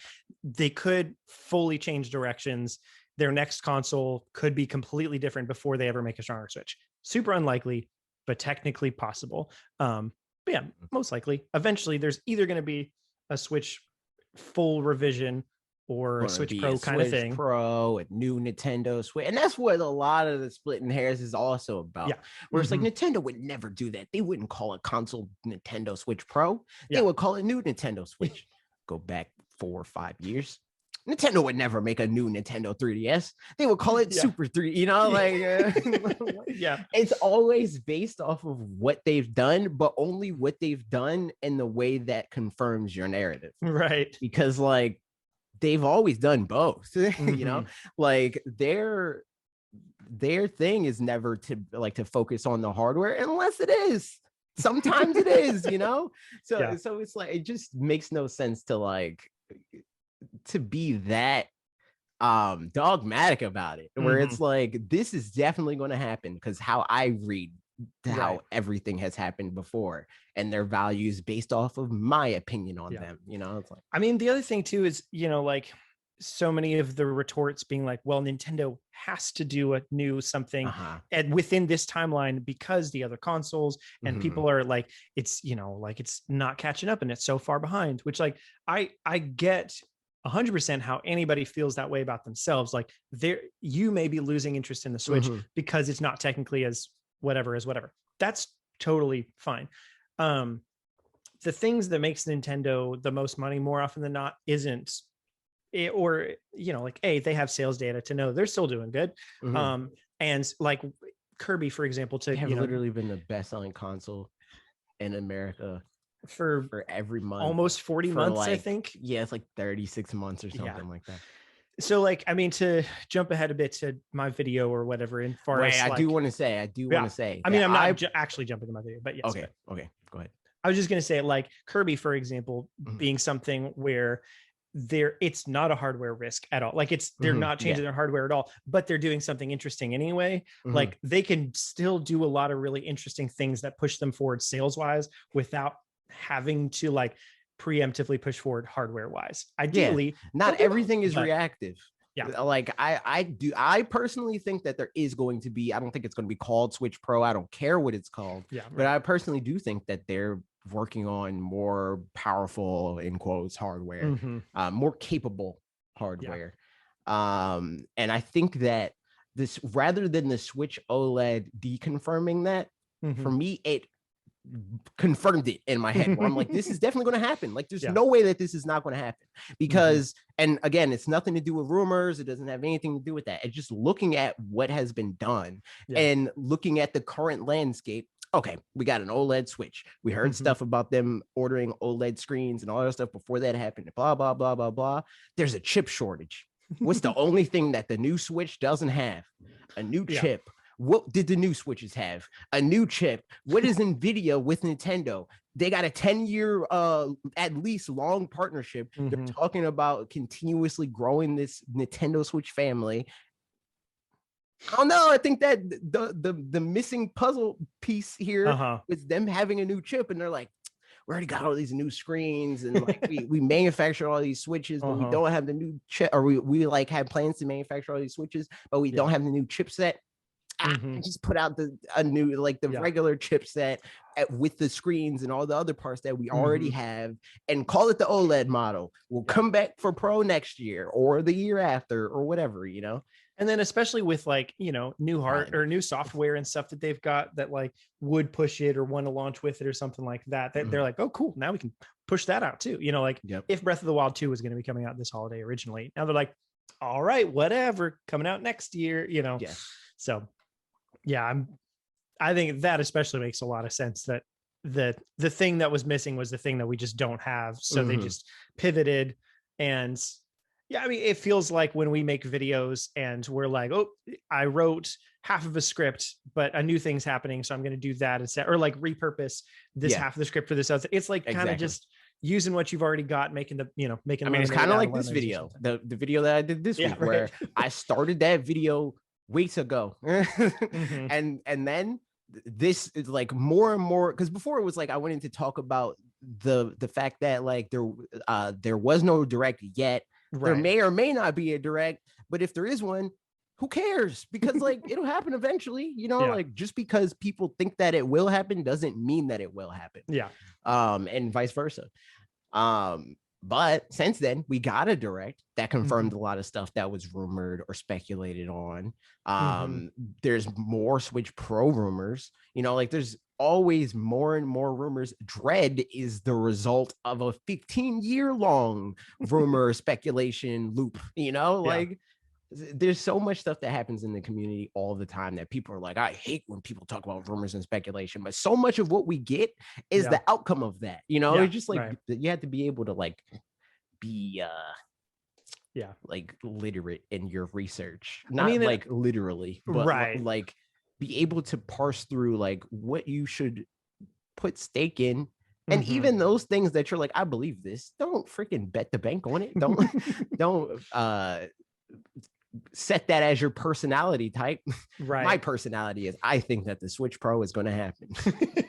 Like, I mean, and also find out whose voices you just enjoy listening, because like I could maybe enjoy watching some content creators stuff, but I know that anytime they talk about this one thing, about rumors or about Nintendo Directs or whatever, I'm like, I don't really like the way that they talk about that thing. So just don't watch that video of theirs, but watch, because other people talk about things differently. So I think if it's about how you consume media, just like find whoever doesn't make you mad. Like um I'm a proponent for like if there's somebody on your social media or whatever where it's like, yeah, they're nice and I liked them a lot, but anytime they post specifically on social media, I don't enjoy that. It makes Just my mute day them. worse. Yeah, if it makes your day worse, just mute them and it's fine. Like that's okay. So yeah, that's that. But speaking of Metroid, as you did, and rumors, um Metroid Prime Trilogy versus Metroid Prime 1 Remake. This is another thing. Yeah, it is. That too Yeah. is another thing that's like, I mean, I didn't talk about it super deep on that, but right. I did want to mention. So I don't want to. I'll hit the highlights of the thing that's being talked about. I don't specifically care about talking about what we think is going to happen, as much as like what's the pros and cons for you of each one. Like just what would you enjoy more? What would I enjoy more and stuff? If Prime 1, if it's just Prime 1 and it's like a remake, 1000% I would prefer that more. Yeah. But the trilogy would also be cool if that was just a port and blah blah blah or whatever. I'd be super down with either. And this is another thing that I feel like people see stuff like this and then they look at like and I don't mean like when I say this term, I don't mean the blanket thing of like literally anybody that calls themselves this, but like the industry insiders, like the proven ones, like the Emily Rogers of the world, right? That obviously know some stuff and know some people, whenever stuff like this happens, they're like, you said it was going to be a trilogy. It's not the trilogy. So obviously you know nothing. Yeah. It's like, are you kidding me? Are you kidding me? Like, this doesn't say to you that obviously they knew something was going down and plans changed, or, like somebody didn't tell them the whole story or whatever, but obviously they knew something, because who would have guessed that otherwise? I mean, for example, even in this article, this is talking about, so like Emily Rogers, mentioned Prime 1 Remake, and Jeff Grubb originally had said, pretty sure Trilogy's been done and dusted for a while. But then on here, he said, again, not that this is any more clout than anything else or whatever, but just as far as like the people are like, oh yeah, I guess plans change. He said, I think that Nintendo will release Metroid Prime 1 on Switch instead of Trilogy. It has been working on this. They've been working on this for years. And when I heard, everyone, including me, assumed it was the trilogy. So like,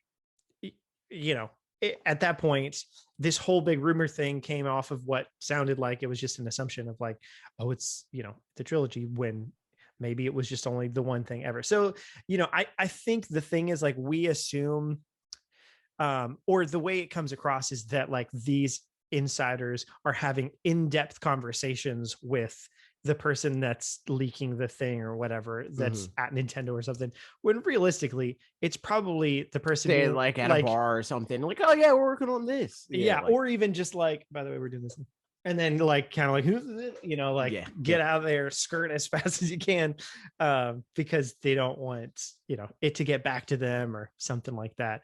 And even stuff that we've heard, like it's never like this super deep. This is probably going to happen at this time. Right. It's like, oh, okay. Yeah. So it's, and like, probing more about it doesn't, I think people also know in this position not to probe more about it, to kind of take what you get and go with it from there. So, it is what it is. So, but that said, do you have a preference between the two, Metro Prime 1 Remake or Trilogy? I think I've been thinking about it a little bit in these past 2 minutes. And it's hard because I think Prime 1 Remake would end up being a better, more polished experience. Prime Trilogy would be like, oh, nice, they're all there. Both of them are great. I mean, both of them would be, just as good as the other. I think if just Prime 1 Remake came, I would have a better time playing the game, but I would be like, I wonder if the other ones are coming. And it would be nice to just have that wrapped up at the same time. So like, I'm good either way as well, but those are my thoughts. I think that there's bonuses to both. Yeah. I think that like best case scenario in a perfect world is the like Prime 1 Remake, because that would probably give us a good idea of like where their heads at mechanically at the very least for Prime 4. And it'll be like a more polished experience, and a lot of the stuff that's like going to be annoying going back to Prime 1 through 3 now could be addressed in a remake. But if their plan isn't to do that, or their plan to do that is informed by how well Prime 1 Remake does. And if Prime 1 Remake happens and doesn't do that well, they don't do 2 and 3, like it all depends on stuff like that. Yeah. I think. Yeah. It'll be interesting. I mean, and the other thing of just like, if the goal is to have the game promote Prime 4, it would be maybe a little bit weird to be like, here's Prime 1, and then later Prime 4, and then none of the in between things. But at the same time, like, Metroid definitely wouldn't be the first series to just do that anyway. They're already doing that with, Metroid Dread being the 5th in the series, but you can't play 2 or you can't play 2 or 4. You can only play 1 and 3, right? They did it with not Nintendo, but like Sony. They did it with Ratchet and Clank. Yeah, they remade the first game, and then this game came out, and it's like it kind of follows up on the first game, but it's more like, you've been through all that stuff. You did so many great things, and now you're here now. Yeah, it's like, what? I played one game, dude. Like, if you just played the PlayStation 4 version. Yeah. And that's, for some reason, I didn't realize the PlayStation 4 one was a remake. I just thought it was just a new Ratchet and Clank game. That's funny. I just deleted some articles because it was just, there's some more rumored games. But I don't have opinions on any of them. It's Konami's maybe doing some stuff. Neat. Cool. And I don't remember what the other one was that I put in there, but something else. Cool. But the last thing, just because I saw you had an opinion on this, I have not much of one, but Bandai Namco has a new logo. Get it away from me. It does look like a very corporate, like Slack, I don't know, just corporate culture logo. You know what I mean? I don't care that much, like, as a consumer, whatever, but like, I said what I thought. Like, for making thumbnails, ew, disgusting. Their logo is already like annoying enough to deal with. But that logo is definitely going to look nasty in thumbnails. Yeah, for sure. It's funny. I noticed here it says new Bandai Namco logo used with purpose, primarily for corporate materials. And I was like, oh, okay, so it's just for corporate stuff. And then right under it, new Bandai logo, primarily for products and services. And it's exactly the same, just without the tagline "Fun for all into the future," which is kind of a silly tagline. That's pretty normal that they like.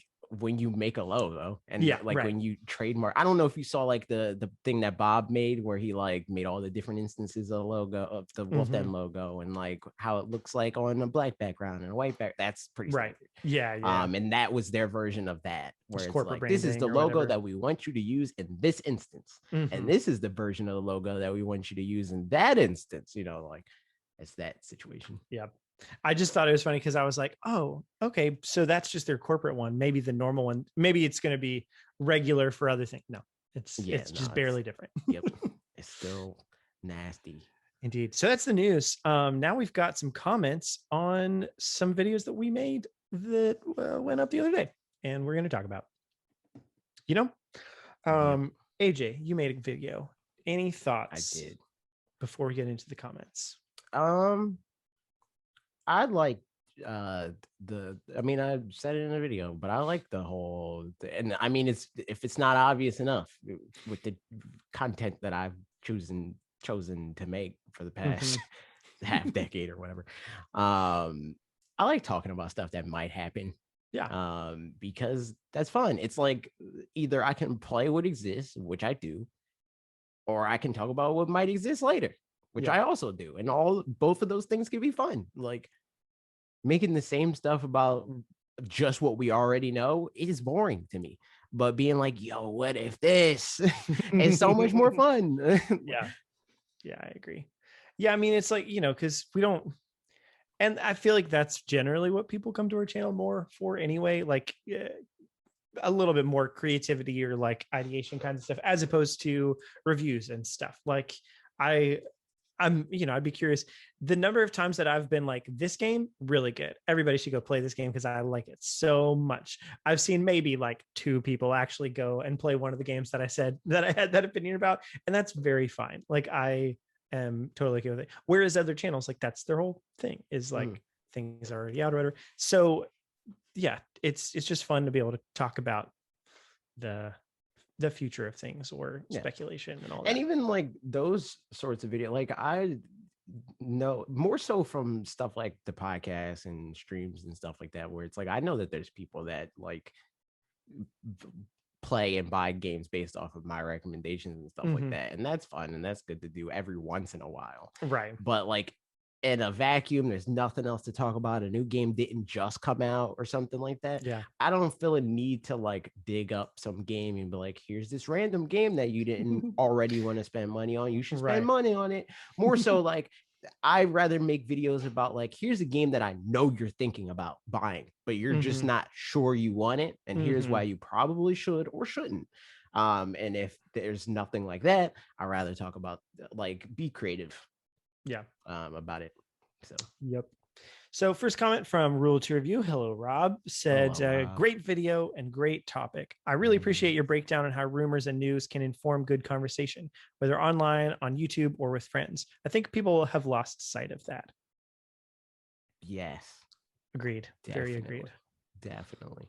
Because like we've been getting, I mean, we don't get that many comments, but every once in a while we'll get comments from people like that where it's like, I'm so sick of speculation and blah, blah. And usually it's like it doesn't feel like a direct response to what we're doing because like, we're not doing what they describe. But like, it'll be like whatever video topic or like title that they see is like the straw that broke the camel's back. Like I'm so sick of speculation. Everyone's talking about Switch Pro these days, or something like that. And it's just like I get it because like a lot of those people do talk about it in the same boilerplate, like just regurgitating the report sort of way, and that makes sense. But I think the rumor is less a problem, and the way that people report on the report is the actual problem. And that would be true if none of these rumors existed and it was just everybody reviewing the same video game and they're all like, man, it really feels like you're Spider-Man, like that sort of stuff. Like if it's not this, then it's that with those type of channels. The topic is rarely the issue. It's how they present the topic to you that is the actual issue. I think, I mean, like you'd said and Rob said in this too, just like it informing good conversation. Like I think, that's been the whole shtick of this channel since before I joined. When you were doing it beforehand, it was like, let's talk about things together and comments and stuff. And like, I think that definitely frames things in a really different way where it's not just like, I'm going to tell you stuff and then you go off and have that stuff. Yeah, exactly. It's, here's something that like, I would love to be talking to, a colleague at work or like a friend's, whatever, but I don't have anybody else to talk about it with. So I'm going to talk about it on the internet or something, because like it was literally a thing of like me and Logan and the other two guys that I started the channel with, alongside other people that sat at our lunch table, would literally sit around at the lunch table or at the bus stop or on the bus or whatever, and be like, yo, it would be sick. That would be the type of conversations that we would have. And it wasn't necessarily like, for me, I know that there are people like that. It's like, I don't have anybody else to talk to like that. But my thing wasn't necessarily like, I don't have anybody to talk to.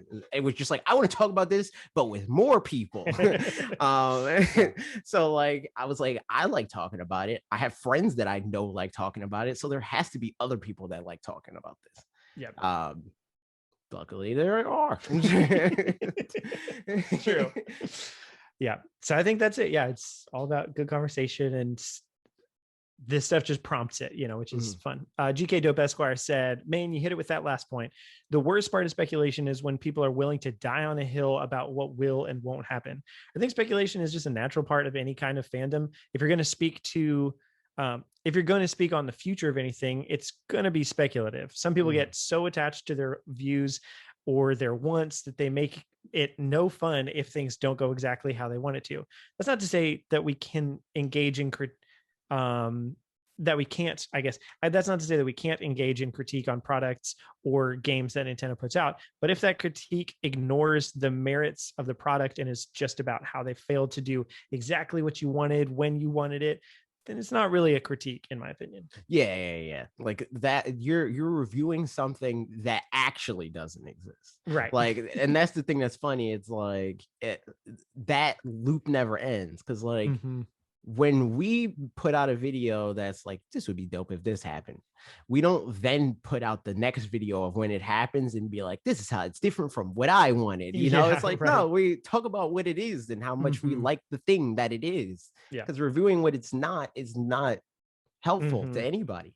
I mean, and there's things like, yeah, there's definitely industry standards or quality of life things where like when you review a game, you're like, oh, it's, it's not a stable frame rate, or it's not, it doesn't seamless, like we said with Advanced Wars Reboot Camp or whatever. Like if those games, it feels shoddily put together, like that's a thing. Which is but you're reviewing it against things that do exist, Pokemon Sword and Shield because it's not Breath of the Wild, reviewing that poorly because it's not that.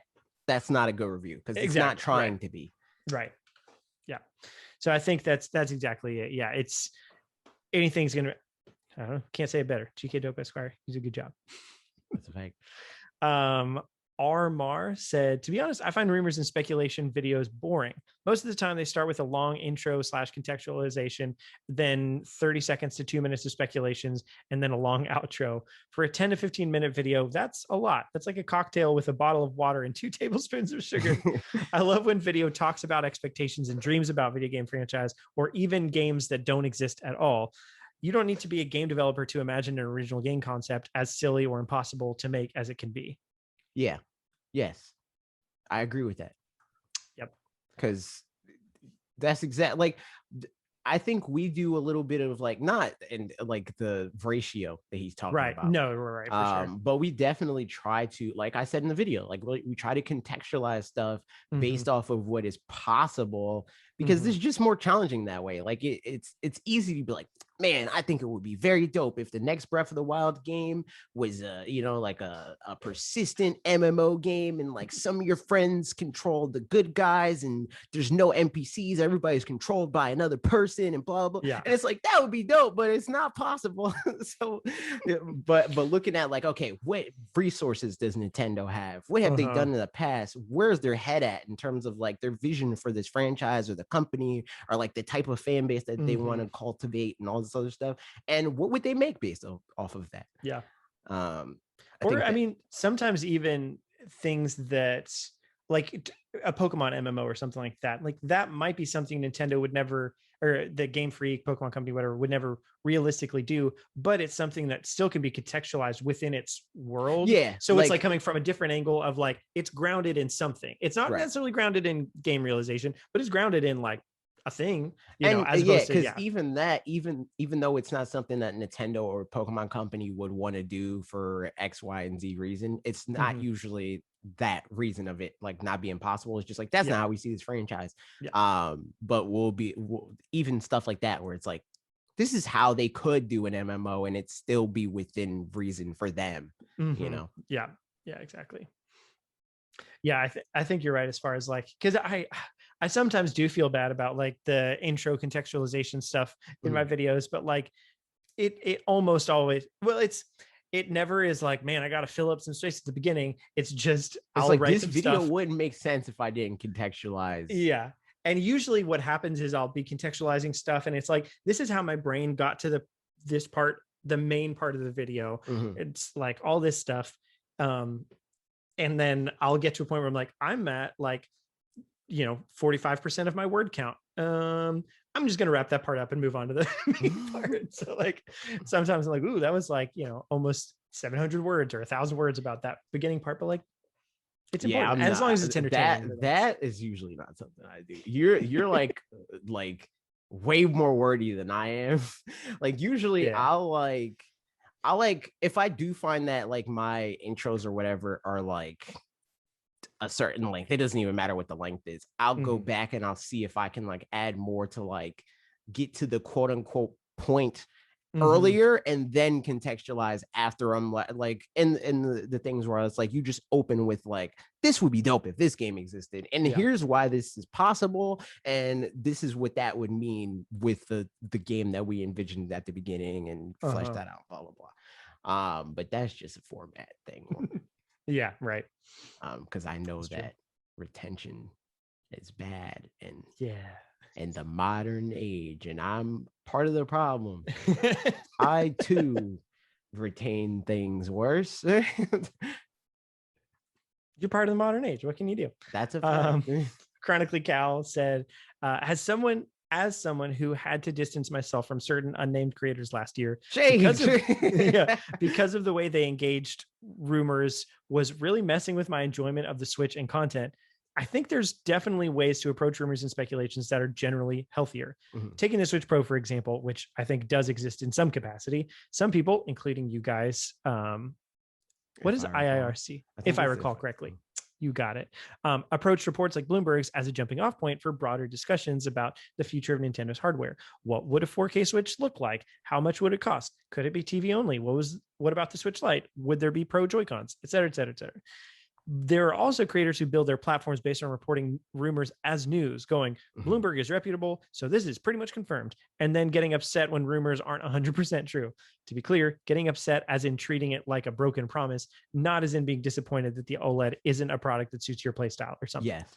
Speculation is fun. I wouldn't be here if I didn't think it was. I speculate a lot with my friends about what Nintendo might do, but I think it's really important to separate speculation from guarantees.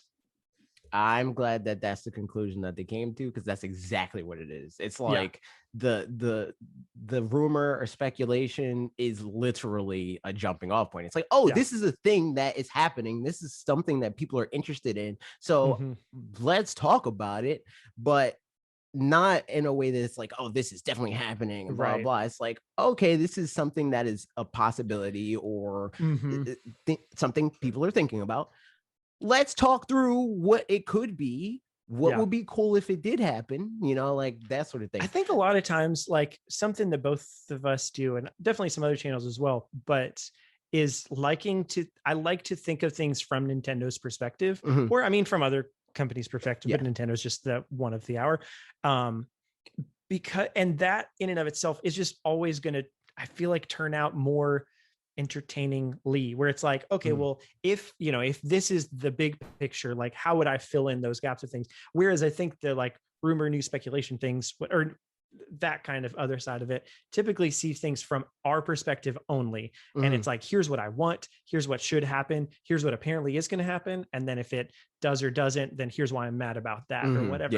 Whereas like the reason I don't get, like, in general, it's like Nintendo's just a company, whatever, they're not your friend or whatever, but I trust them as a company as much as I trust, other okay consumer companies, electronic companies. Right.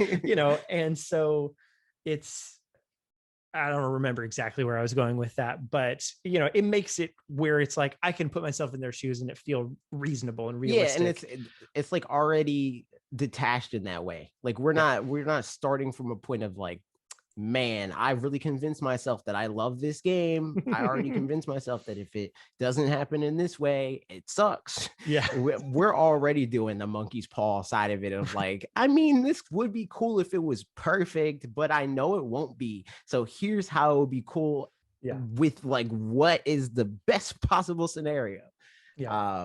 Because like we could be like, yo, it would be sick if the next Smash Brothers game had every character ever and there wasn't a me creator, but like you literally create your character and they paid you $30 a month to play it. Like, like you could do that. Yeah. But they don't pay you $30 a month to make Smash characters and play with them. Nope. Come on. Yo, they do that for you? Where do I sign up? Yeah. You already did. I don't know. Cool said, I love speculating and thinking about the future. It's very fun. And I'll always watch videos about who people think the next Smash character will be, RIP, or what Nintendo will announce in their upcoming Direct. The only times I've stepped out of speculation is when Sephiroth was revealed. I was so mind blown and surprised that I actually unsubscribed from a guy who talks about Smash leaks and patterns and all that. He's never right. And the leakers are never onto something, except for Terry. I remember him being leaked ahead of time, but on the off chance that they are, I loved the feeling of being shocked and didn't want any surprises ruined. The other time was the Switch Pro. It was all everyone was talking about for what felt like years. And I was just tired of it and didn't care in the first place. Great video. What I like about you guys is you don't always just hop on the leak bandwagon and instead offer actual discussions about Nintendo's franchises and their potentials. Thanks. Yeah, I feel the same way. Like Parker, you know, from like it's more so with this channel more than anything, where there will be a lot of stuff that gets brought up where it's like, oh, this is in the news, and I'm like, no, I don't want to talk about that.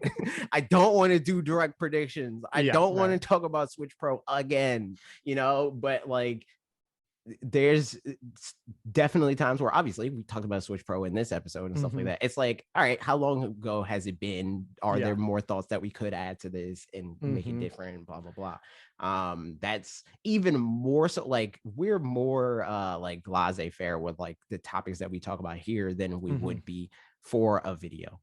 Hence the main topic being something that we wouldn't normally do in a regular video, being predictions and stuff like that. Right. And I mean, even then, I think there's an element of like for the direct predictions and stuff, for example, kind of a lot of the videos that we make, maybe not a lot of them, but a decent amount of them end up being things where it's like, you could have put that in as a direct prediction kind of thing, but it was like, you know, yeah, because it happens a lot. It literally happens a lot. Like, we're like, this would be cool if this happened, and it happens. But yeah. But I think the difference with like that being the topic is it like inherently, even if it's not the intent, puts in other people's mind that it's like, you think that you know something and it's gonna happen, you know. And I think that that's very different from like us being like, this would be cool if it happened. And it's based off of stuff that's like logical, you know. So when it happens, it gives us that same like, yeah, I know what I'm talking about. But it's not like we're not like at the door being like, I know what I'm talking about and you're all stupid, you know. It's like, okay, so my logic that made me come to this conclusion with the thing that I want was sound, but it wasn't like you know, holier than thou or whatever. Like, I know more than what you know. Yeah, right. Yeah, I mean, and it's funny too, because I do wonder if like the people who get more insiders, it's funny because like you'll hear in some direct prediction videos or something like that, somebody who definitely knows some stuff, and they'll be like, do you think maybe there could be a Castlevania Advance collection or that kind of thing? And I'm always like, okay, you obviously know, like, which is not the same thing, and that's not fun. That's not something that's like, I wouldn't, if I knew. Like in the past when we've known about directs that were going to happen, me being in a video, there's probably going to be a direct. I'm not going to be at the like retweeting the thing like, I told y'all, I knew there was going to be a direct. I'm so smart. It's like, no, I just had inside information. Me on the other hand, it'll be like, feels like there's a direct coming up, and then it'll be like an indie world coming up. I'm like, not gonna say it, but my that's gut different. is, yes, even that is different. That's the video thing. That's like this being like, this would make sense. That's not somebody coming to you in your DMs and being like, there's going to be a direct. And if it doesn't happen, and then you posting it and being like, it feels like there's going to be a direct. I don't know why. Freaking pan to the computer in the background with the DM on the screen. Like, to close this topic up too, like part of why it's more fun to do things, I think, and you think, the way that we do them is because everybody can be equally as involved with it. Like, in writing a comment, you have just as much creative ability and freedom, and like, you know, we're all on the same level, and we happen to be the ones making a video about it. But then like writing a super long comment is also a lot of work about it. Like you could literally watch a video of me being like, I want a Star Fox game, and it's this open world on foot. It's like No Man's Sky, but like good. You know, like, and then somebody in the comments can be like, well, I want the game to be like X, Y, and Z, and that's just as valid, you know. Like except for when it's like, no, I think that's stupid. You know, if that starts out like, my idea is better than yours. But like, if you comment and you're like, this would be cool, I like that, whatever, like that idea is cool, or you don't even necessarily say that, but here's my idea. Like that was, go back to the conversation thing. Like that was the point, is like, I make a video talking about, here's my ideas, and I don't inherently make the video with my ideas to be like, to have people be like, your ideas are great. I wanted people to be like, here are mine, you know. Yeah. Like this is a topic that's interesting. I'll add my thoughts to the topic. Yep. So It's true. Moving along, I made a video about Nintendo taking risks, and there you go. It was a fun time. First comment. This is from Game Queen, who said Kirby is made by HAL Labs. What'd you say? Royalty. Indeed, just gracing our presence. Kirby's made by HAL Labs, and pretty sure they've been trying to translate Kirby into 3D since the GameCube. Also, Star Allies had pretty post-fun game modes. Obviously, not a strong entry. Huh? You read that like weird. You said fun post fun. You said post fun game modes instead of fun post game modes. You know, post fun game modes, of course. Star Allies had pretty fun post game modes. Obviously, not a strong entry and lacking, but I think HAL didn't want to leave fans without something to celebrate the 25th anniversary. It's clear their resources were going elsewhere, this new 3D game, but something released keeps the lights on in the meantime. Yeah, that's true. Yep, I thought that was a good comment. We're like, yeah, I mean, I do wonder if they were already working on this at that point. Maybe so. I mean, you'd have to imagine that the idea was there, and like I feel like this game was in the early stages. They were thinking about this game. Right. They were like, oh, for sure, yeah. But even if they weren't actively working on it, I think totally the logic of they knew they wanted to cap off what they'd already done, especially something on the Switch. It's like, this is the first HD Kirby game we'll get to make, and it's like classic HD Kirby, even if it's not like the best version of it. Like, cool, now we get to at least close that chapter a little bit. And all of their comments definitely seem like that was, you know, what they were getting at too, where it was like, yeah, this is a great culmination to the series, kind of a thing. So yeah, well said.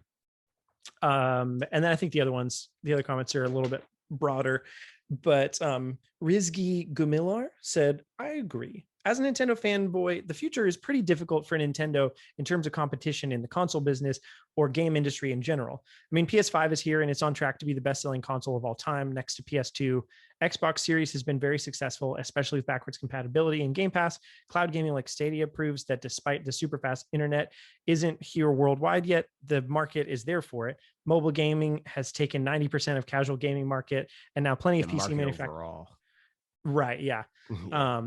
And now plenty of PC manufacturers start to make the portable PC like Steam Deck. Yeah, in terms of tech, Switch seems to be like 10, 15 years behind, and it's going to be pretty scary what's going to happen to them in 2022 and beyond. Is the audience still going to be there for Nintendo? As a fan, I just hope they can survive in this new era, in this new gen era of gaming.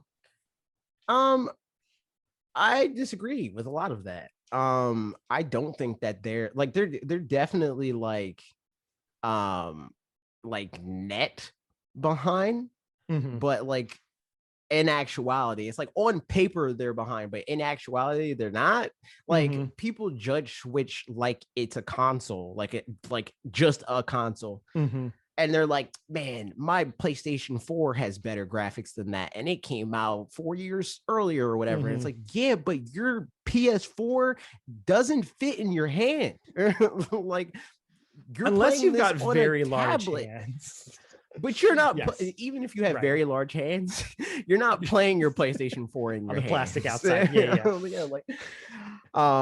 So like people don't actually contextualize with what is actually happening there. Right. Like, even if on paper, you know, iPhone's more powerful and blah, blah, blah, but you're not getting Breath of the Wild on your iPhone because it doesn't have the headroom and the thermals and all of those stuff. Like on paper, sure, it's way more powerful and blah, blah, blah. But that's not how we play games. We don't play games in theory. We actually play them. So I think that like in that regard, Switch is pretty like on the bleeding edge in terms of like what it is trying to be. It could definitely be more powerful because most of the other consoles aren't that, you know, and they are just dedicated essentially PCs. But for what Switch is trying to be, it doesn't need to be as powerful. And there's decades worth of like proof to the contrary of like them needing to quote unquote keep up. You know, like Game Boy is one of the best selling platforms of all, and many like best selling platforms of all time lists because of this discount handheld sales, right? because they're usually on track, if not better than home consoles on average. Like if you look at just like home consoles, it's like, man, Sony's really dominating there. But the second you include handhelds, it's like, oh wait, it's not a Sony club anymore. Like Sony's still like there, but yeah, it's a lot more Nintendo dominated if you look at that side of the market, and handhelds are inherently less powerful. So if power was all gamers cared about, I don't think that would be the case. Yeah. Know? No, for sure. And I mean, I think, yeah, if you kind of see the trees instead of the forest kind of a thing, like I can definitely see on a micro level, like, oh, these games aren't coming to Switch. That's, you know, whatever. And I definitely get the sentiment, you know, if you're a fanboy, I mean, which you start out by saying as a Nintendo fanboy, you know, like there's an element of feeling like intimidated by these like looming competitions or something like that, maybe. But I think taking a way step back, it's just not, it's not that. It's more complicated than that in the best way, in that Nintendo is so pushed forward by their IPs that, like, again, like the Game Boy, it's just about having games that people want to be playing on the go or whatever. And because it's their own IP and that's the only place where you can play it, people are just going to keep playing it there, you know, like unless it's, you know, maybe like the Wii U was too what's the word I'm looking for, it was just too much of an obstacle to go play on the Wii U or something like that. I could see that happening where, you know, that would be a problem. But in general, as long as the games that are coming out are ones that lots of people want to play, then like they're going to be okay. But also, yeah, they're not that far behind. And I will say, I could totally be wrong. Who's to say? But the PS5 being on track to being the best selling console of all time next to the PS2, it's so hard to say right now because so much current console sales is inflated by scalping that it could be selling exactly as well as it is actually selling, but it's definitely selling exactly as well as it's selling because of scalpers. Yeah, at least because they're buying everything. Exactly. Like there is not a PS5 that's coming out that's not getting bought because there's people looking to buy it, not for themselves. I'm trying. Oh, okay. Oh my God, I'm trying to find like when the Marco chip actually started being manufactured, because like that's another part of it, right? Where like so many people are like, man, the Switch is so far behind and blah blah, and it's like, no, like the chip that's in the Switch is significantly newer. It's just not trying to do the same things, right? You know, like we're looking at a console that has the power draw of a tablet, again, literally, even in console mode. Meanwhile, you're looking at these like the home consoles that have 10 times the power draw, 10 times. And they're not doing 10 times the computing, you know? So it's like, I mean, it's not like a one-to-one. Like if you want to talk tech, actually talk, like that's usually my frustration with a lot of like gamer complaints is like they complain from the like viewpoint of like a technical viewpoint, but they're not fully thinking through the technological side of it. It's like it wouldn't be possible for them to achieve all their goals and also do what you want them to do. Like this thing would burn through your hand if it actually was as powerful as you want it to be. If it was a PlayStation 5 tablet, it would burn through your palm. Yeah. I mean, long story short, and cost $14,000. Yeah, exactly.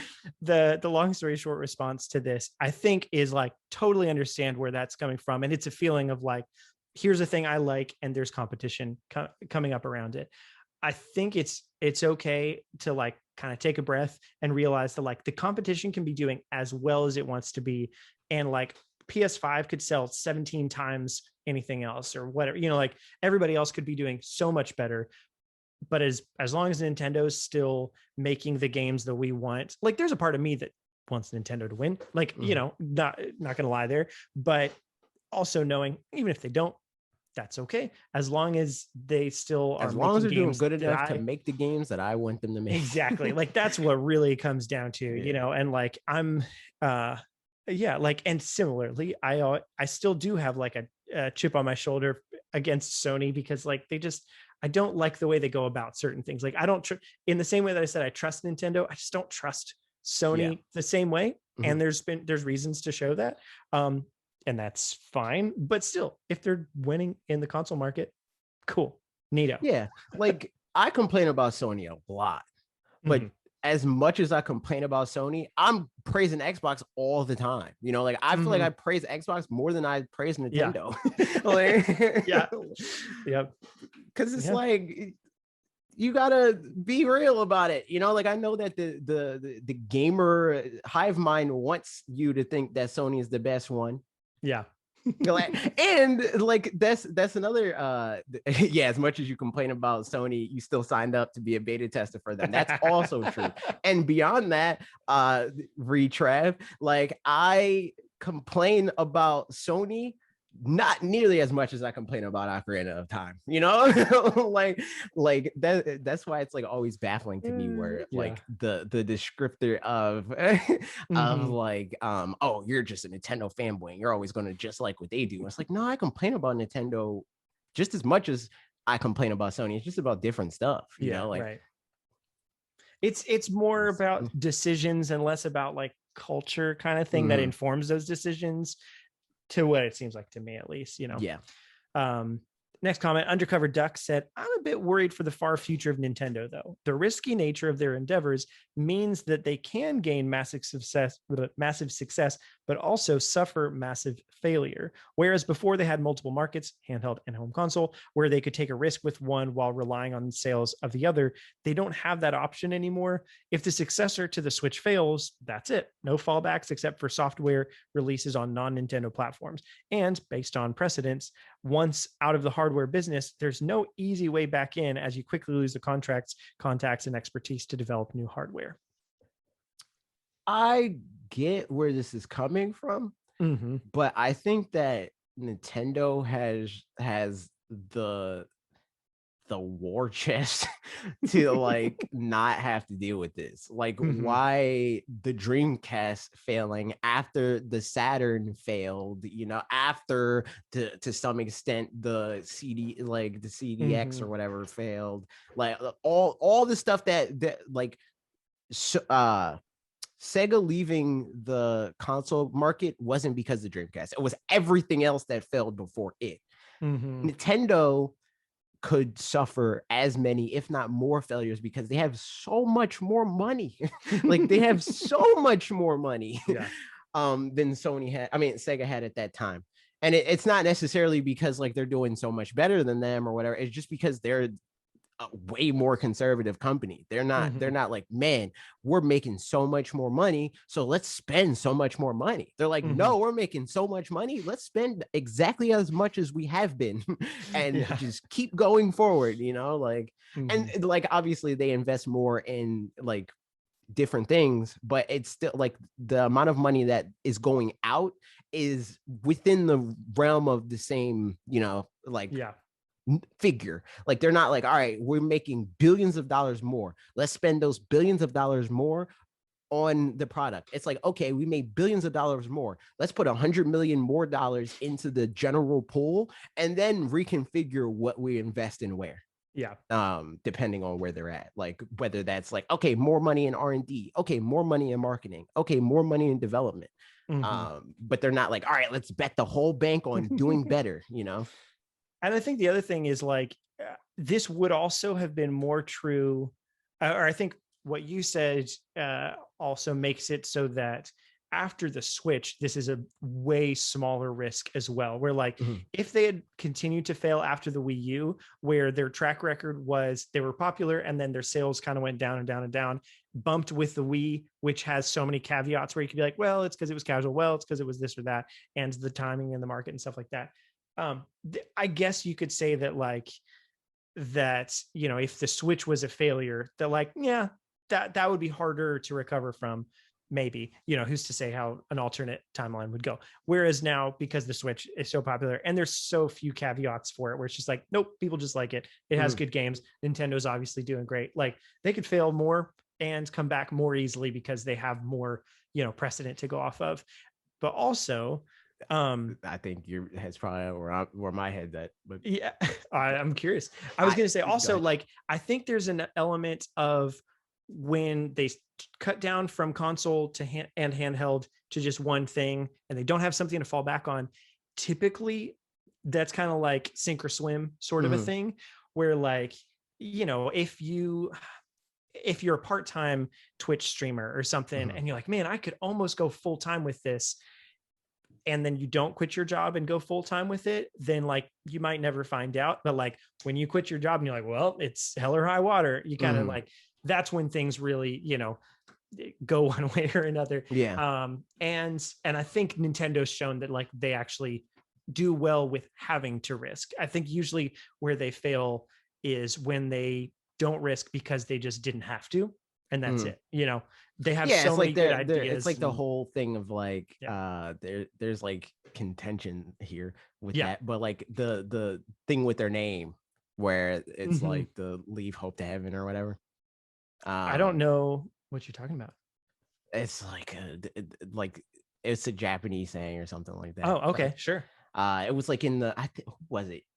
Um I think it was like game trailers or something like that. Some Uh-huh. channel made a documentary and they like talked about that. Interesting. Um, but yeah, like that's what they did with being in this market in the first place, right? Mhm. Where it's like, okay, well, we don't want to be a cab company anymore. We're making cards. We Yeah. don't want to make cards anymore. We're making toys. Uh-huh. We're going to make video games now. Like that's just been their whole history. Yeah. And like I'll also add that they're effectively still doing what they've done. It's just not a handheld. Yeah, It's right. theme parks, it's movies, Yes, it's exactly. mobile games and other Right. apps. Like they have other things to fall on, but like now their golden parachute is Mario. Yeah. Like it's not a Nintendo 3DS.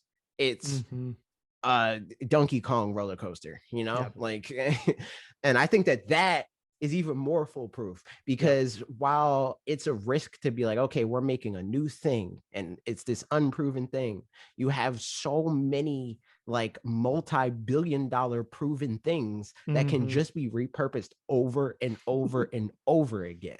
Like Uh-huh. it's not a risk to be like, let's make another Mario show. Mhm. Like Yeah. people are going to continue to care about Mario because Mario has like been a huge part in people's lives for so Yeah. long.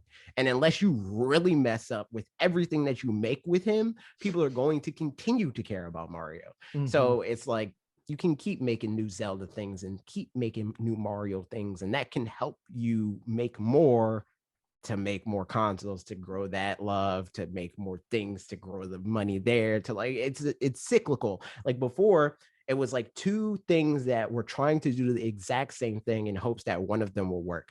But Uh-huh. now you have two things working in tandem to help each other do better.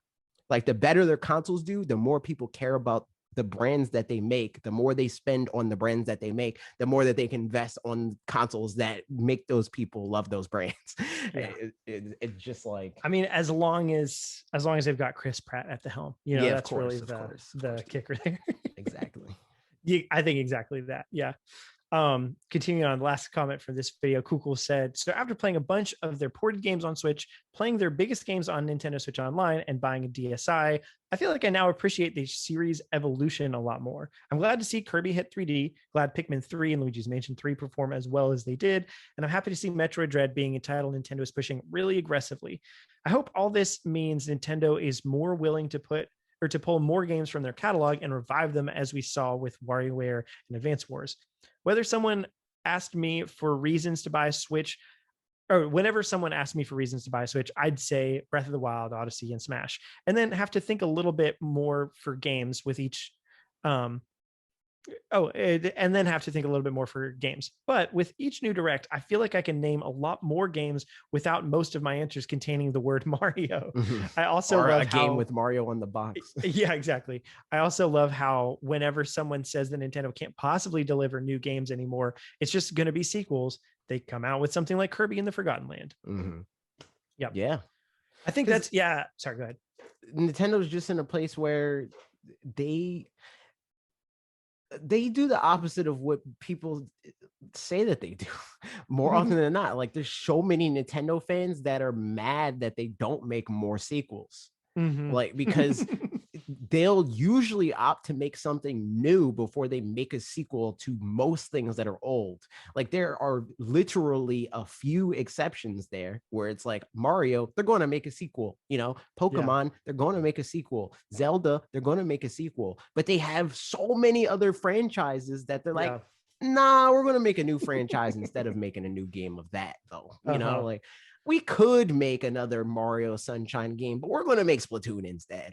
You know, like I mean, crazy to think like Call of Duty or whatever, how there's a new Call of Duty every year, and we're 4.5 years into the Switch, and we're just now starting to see a second Mario Party and a second Zelda, you know, Breath of the Wild game. I mean, there's more games in the Zelda franchise, whatever. But like it's a second Splatoon and stuff like that. Like there's such a breadth of things that like they still have so many aces up their sleeve like they do with stuff outside of the Switch. But even with just the Switch, like I feel like I've heard some people saying like, man, they've already used up all their IPs. What are they going to do? As if that's a bad thing. And where it's like, no, that means that they can either do sequels and get inventive, or they can just do more brand new things, or like pull out old things. Or, I think because of how like what we do, like we're proof of that. Because like I'm never actually in a place where it's like there's nothing to talk about. Because I can be like, I talked about Mario or whatever, but I'm gonna make a duck hunt video, you know. Like there's so many things that I can make a video about at any given time because they have so many IP.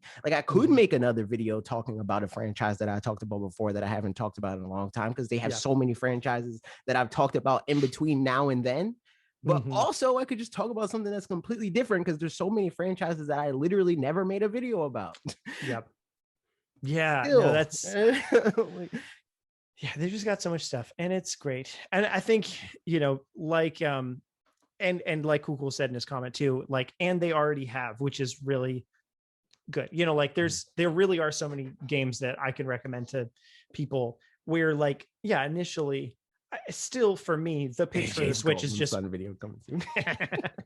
Imagine. I would be interested to see what you would do if you had to do a Golden Sun video. Not gonna lie, I could do it. I'd have to play Golden Sun because it would like even franchises that I don't like, I can make a video about how I would make it if like so that I would like it, you know.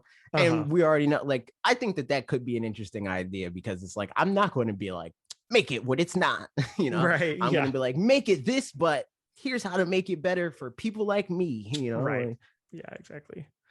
Treatment. I'd have to plug in my Wii U, dude. So there you go. That's it for my video. And now I've got some Q&A, and then I think we might have to make some of these a little bit fast because I think we're going to the drive-in to see Venom tonight. Oh shoot. I want to be bad. No. We thought the first one was, Ashley and I were both like, it was fun, you know, like it wasn't the worst movie ever. But so there you go. All right, Q&A. And if you're in the chat, feel free to just drop in questions, as if we don't just, you know, talk about enjoyable bad though. Yeah, exactly. If nothing else, at least that, which I'm very fine with that. YouTube community questions. Alec, this guy said, I'm getting a OLED because I asked if people are getting the Switch OLED. I'm getting a OLED and I'm very excited. I prefer to play in handheld and my launch system isn't cutting it anymore. Battery life is abysmal and the Joy-Con rails are really loose. Occasionally the Switch will think I have detached my Joy-Con while they're still on the system. Hope the podcast recording went well, and hello to all my fellow Peanut Gallery members. Yo, you're right there. You can just say it in here. What a time to you. That's cool, dude. That's cool. Yeah. That sounds like worth, honestly. Big worth. I have one problem with my Switch, and I'm getting a Yep. I don't have any problems with my Switch, so I can't get a new one. I know a problem that you have with your Switch. It's not a new one. That's a problem. There it is. Oh man. Oh no. The screen became so little all of a sudden when a newer one came out. So much smaller, dude. I never knew. GK Dope Esquire said, this question stems from something Parker said in his video. If Nintendo decided to stop making consoles, how do you think that would impact their game development philosophy, if it does at all? I don't think it would impact their philosophy. I think it would impact the outcome though. Like they still would be like, okay, what how can we make a game that best serves this platform? And because every platform is the same in a world without Nintendo, they would just become boring relatively, you right. know. Slash also, I could see in the same way that Sega has, exclusive PlayStation games or exclusive whatever games, maybe then Nintendo would have like this series is exclusive to like Zelda's exclusive to Microsoft, to Xbox or something like that, I kind of doubt that they would do that. The only way that I could see them doing that is if there is something like if Xbox doesn't do what they're talking about doing and being like, you know what, we want to implement something similar to haptic feedback in the freaking, what is the other thing that the PlayStation the adaptive triggers. Adaptive triggers, that's the other thing. Like if they don't do that, I can see Nintendo be like, we're making the next Zelda game exclusive to PlayStation because they want to make a game that makes use of that. I can see them doing that, but I couldn't see them like striking up a deal with like Microsoft being like, we'll give you $1 billion if you put Mario on there. It's like, I think the only reason I could see that happening, $1 billion, we can make more money than that just putting it on more platforms. Really, it would be only if they were really strapped for cash and needed to get money from licensing deals. Like that's can't probably honestly. I can't see that. Truly not. Just because, So I agree. I don't think it would specifically change anything. Unless because they were stopping doing the hardware, they would just have to have changed as a business as a whole, in addition to this change. Like if that's the only change, then no. But if other things, if it's a snowball effect, then maybe, for whatever reason, there's always been this like what if scenario of like, what if Nintendo turned into Sega? And that there just isn't a one-to-one thing. I think it's what if Nintendo turned into Disney, because I think that's the more likely scenario. Because Nintendo has so much more value in in them than their consoles. In fact, that value is what carries their consoles. Honestly, I could still see them doing some kind of exclusive service, even at that, something where it's like they on like EA Access or something like that, where it's like, here's where you play these games. And that's, and maybe not quite that, because it's, I just don't see them carrying themselves like that. Like that seems too transactional to me. And I don't think that Nintendo generally carries themselves like that. Well, I just obviously everything that they do is transactional. It's like their business, but their motivation isn't usually like, we can make a few extra dollars here because the company's giving us like incentives. I'm less thinking make a few extra dollars and more thinking like that they have their ecosystem of some sort, like Disney Plus is or whatever. I can definitely see that, but I couldn't see it being exclusive is what I'm saying. Yeah. So I don't know. Hard to say. Moving on to Twitter. This is from last week. I forgot to pull it because it was on your retweet and I missed it. But Chris the Butte asked several questions. Or several comments. Thanks. Falcon also said something. He did. I just grabbed it. Nice. Just in time. My Smash main is King D. What does that say about me? I remember this. This is from last week. Yeah. I see. Here's the thing. I'm of two minds on this. Me as person that plays video game, not as King DDD. Big toxic. Hate that character. Very annoying to fight. But also me as person that occasionally plays video game and is like gets bored playing video game and is like, yo, I'm playing different characters because why not? Down tilt. DDD down tilt is just so, it's like he's toxic and it's fun. That's the problem. It is fun to be toxic occasionally. And I think like also, it's like if your main's King Dedede, but you're not like lag spamming or whatever. You're not doing it to specifically be toxic. You're not like, I'm going to make some kid hate his life, If you're doing it because it's like, oh, it's just fun to play as King Dedede. I just like Dedede. Totally fine. Yeah, like if that's the thing, like that's cool. Otherwise toxic, I see, but the thing is like, I like being toxic, but only to people that know I am Yes. joking. Right. Like, I'll be toxic to Lee because we're both in on the joke, where it's like, LOL, this is funny because it's toxic and people actually play like this. Yeah. But like, I'm not gonna like, my intent isn't to make him not have fun. Like, Right. it's the opposite of that. It's like, I know Lee will get a kick out of this and we'll both find it hilarious. Exactly. So I'm gonna pick DDD. Games aren't supposed to be fun. What are you talking about?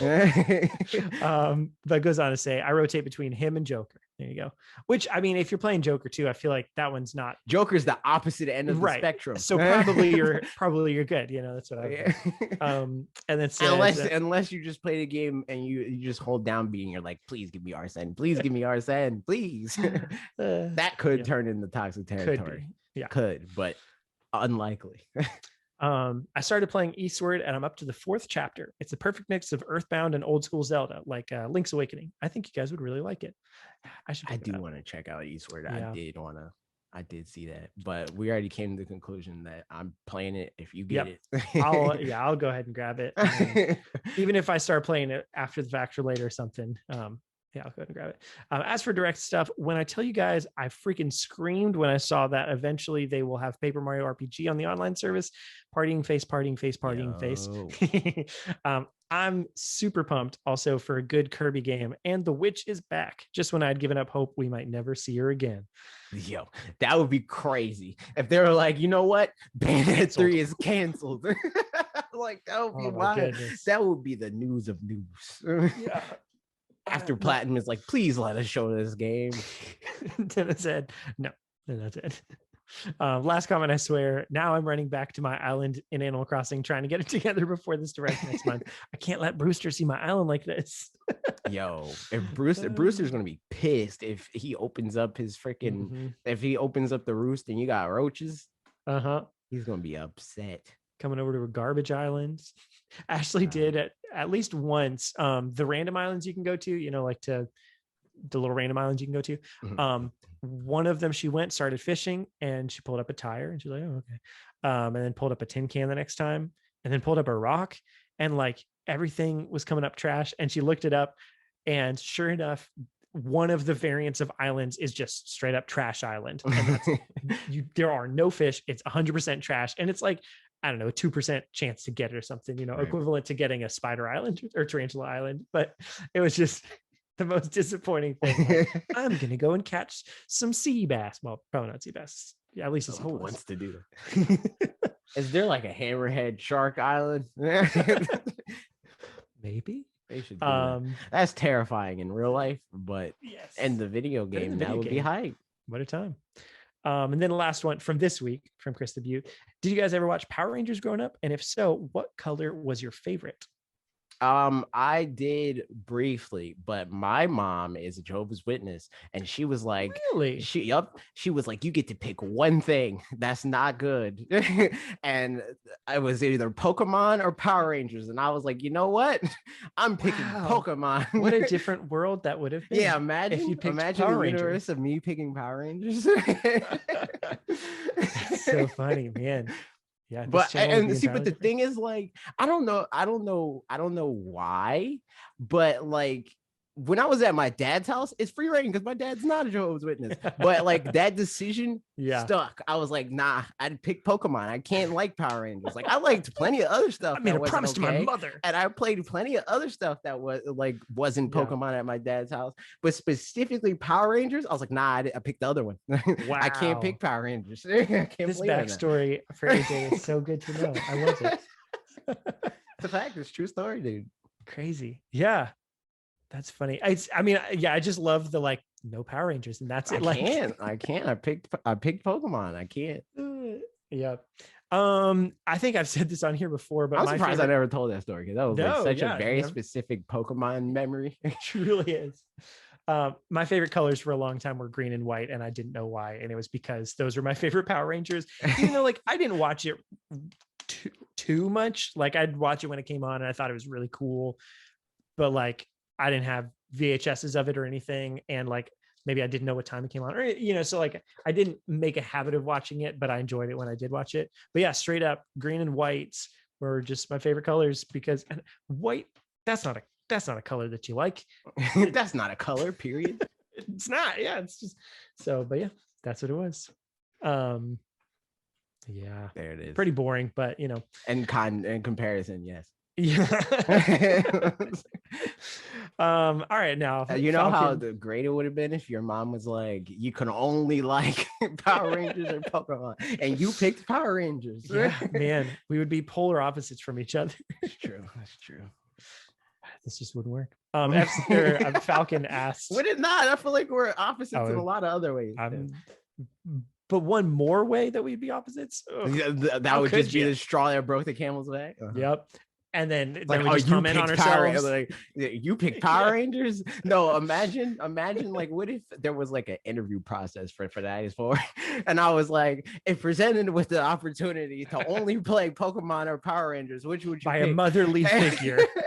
You were like Power Rangers, and I blocked you. I'm like, yo, this man made the wrong decision. That's so good. Oh man. Falcon said, not really a question, but if Prime 4 and Breath of the Wild get cross-gen releases on Switch and Swap, I wouldn't be surprised. Info to be revealed on both E3 2022. Hey. No. Yeah. No. I think especially Breath of the Wild 2. Yeah, Breath of the Wild 2, like just gonna kind of unless the Switch Pro ends up being the swap, which I doubt. Right. If that's the case, then yeah.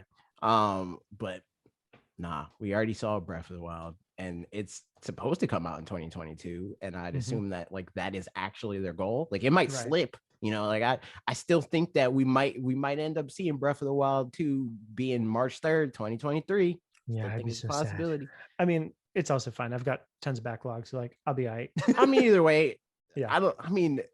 Like in actuality, the actual amount of time, it's more than that, but it feels like Breath of the Wild 2 coming out holiday 2022 isn't that different from it coming out in March in my head. Yeah. Where I'm like, if it gets pushed to March, I don't care. Yeah. And plus I think it would be sick, like just thematically it'd be like, oh shoot, and switch all over again. But yeah, I mean it's all a question of like, what Nintendo decides to do with next gen or not next gen, pro, any of that kind of stuff. Like, I just don't think it's going to be as cut and dry as when we say the swap or whatever. In general, like, I think it's entirely likely that whatever's the next thing that probably is 2022, people are going to claim on either side. Mm-hmm. So, you know, at that point, everybody's right and wrong at the same time. Yep. But yeah, I don't know. We'll see. And Discord, last questions over here. Here we go. Trev asked, why is Twitter beef the absolute most delicious beef? Okay, so do you know the context for this? I mean, I know what Twitter beef is. Okay, so the context for this is that me and Lee, we streamed Smash Brothers on Tuesday, and at the end we were like, yo, who we rating? Because we always do that. We're like, yo, who's getting rated? Prior to that, random dude came in towards the end, because at the end me and Lee usually do best of 5 or best of 3, first of 5 or first of 3 actually. And like during that was when we were like, whatever. But this dude that's never been in a chat during that fight was like, yo, we should do a crew battle. And I'm like, no, actually he came in and was like, do you do crew battles? And I was like, nah, we don't usually do that. And I'm playing the game. I continue to play the game. And apparently he asked to do a crew battle. And I didn't really pay attention to that. Tell me more about crew battle. You mean like crew battles are like fanatixfour fans versus League fans or something? Exactly. Exactly. Us, like streamer plus fanatixfour community, usually like around like 5, either it's like 5 or 10 people combined, and then whoever wins that, like the amount of combined stocks that you have in the crew battle wins the crew battle. So I didn't see that message, but even then I probably would have been like, maybe like I don't know you, so like it's not really something that I want to do. Like there's people that I know that I haven't done that with yet. Like if I'm going to do a crew battle, I'd probably do it with like Sierra from twitch.tv/Sierra plus Ultra first, you know, or Lee, you know. So like that happened and blah blah. And me and Lee got to the actual end. I beat him in the first 3 or whatever. And we're like, who we raiding? And I was like, oh, there's nobody to raid. So he donates 1 bit. Again, this random dude, that only interaction I've ever had with him is him coming into our stream and asking us to collaborate with him, essentially. Being like, raid me. And I'm like, nah, that's not how this works. And he's like, what? And meanwhile, he's streaming. Yeah. He's like, that's exactly how this works. And people in his chat have come over to our chat and being like, oh, you raid him, you dumb F. And I'm like, oh, I'm definitely not rating you now. Like, you're acting like this, you're definitely not getting rated. Yeah. So I looked down the list, and I like somebody I follow, TK Breezy, who's a Smash commentator, was streaming. And I was like, well, let's rate him. Like, I'll rate him instead. Yeah. And that's what we did. And this dude was like, oh, he's down bad. He's not even going to notice, blah, blah, blah. TK did notice, and he was like, yo, shout out for the raid. And then see, this dude, he didn't realize that I was streaming with Lee, and Lee was also streaming. So at the end of the stream, he also raided TK. And he's like, see, he got another raid. It didn't even matter because he ended up getting another raid anyway. It's like, no, you idiot. We both raided him together. It was a combined raid. Yeah. So after that, I made a video basically showing everybody that like sometimes there's people like this that come into your chat. And then the day after that, his community or him, I don't know who found it first, but somebody found it and he replied to it, and people in his community replied to it. They're being toxic. He's trying to be like, like, that's really disappointing. I can't believe you would do this, blah, blah, blah. And I'm like, I mean, based on the context that I have, you deserved it. Like, you were wilding out, and like, you didn't say anything to your community that's being vitriolic in my comments and currently on my timeline in my tweets. So this deserved. So long story short, I was like responding to him because I'm like, I mean, you are a dude. Oh yeah, Lee from twitch.com/victory chance. But yeah, no. So I'm like, long story short, I'm talking to this dude, and he's like, I thought we could be friends or whatever, and I still think that we can be friends. And I'm like, well, if that was the case, then you shouldn't have came to my chat like that. Like, use social cues. Like, be a normal person. If you want to collaborate with somebody, actually form a relationship first. Imagine if I went into Bob's chat as like not as me, somebody that's known Bob for the better part of a decade, and been like, make a video with me, but just random Joe Schmo. Make a video with me. How crazy would I look? Like, or any other streamer, Yeah. The reason why I can do that and be like, Bob, I want to be in your video is because I've known him for so long, and because we have an understanding of each other and all that other stuff. Long story short, there's a way to collaborate with people and make friends in the community. That's not one of them. Man alive. Yeah, that's I'm seeing it now. This is Yep. Everybody go to twitter.com/amccrae Jr. and you'll see the Twitter beef that I love it. Diego Garcia said, it's the 1-bit dono for me. And that's the thing. Like, look at the difference in how our community responded and how his community responded. Like, they're so offended by the fact that I used the word loser. I didn't tag him. I didn't tell people like, go to this dude and like crap on him or anything like that. I was just like, hey, look at this thing that happened to me. People responded to it being like, man, that kind of sucks. LOL. Can't believe somebody would do that, And meanwhile, his community, this dumb F, slinging insults and stuff like that. I'm like, yo, like, look at what you foster. Like, this is loser behavior. What a time. It be happening. It do be. So there's that. Yeah, we should start more Twitter beef. What a time. Last question from Mega Man. With all the release news of the Switch OLED coming out and now seeing it more, does this change your opinion on it at all? Do you now want one? I was already getting one. So, crazy what you're talking about. Nope. No opinion changed. Also, it's like one of those things where it's like, I've talked about it before, where there's like creators and stuff that like there will be a game and either it's a negative thing or it's a neutral thing or a positive thing, and they're like, I'm so surprised by this.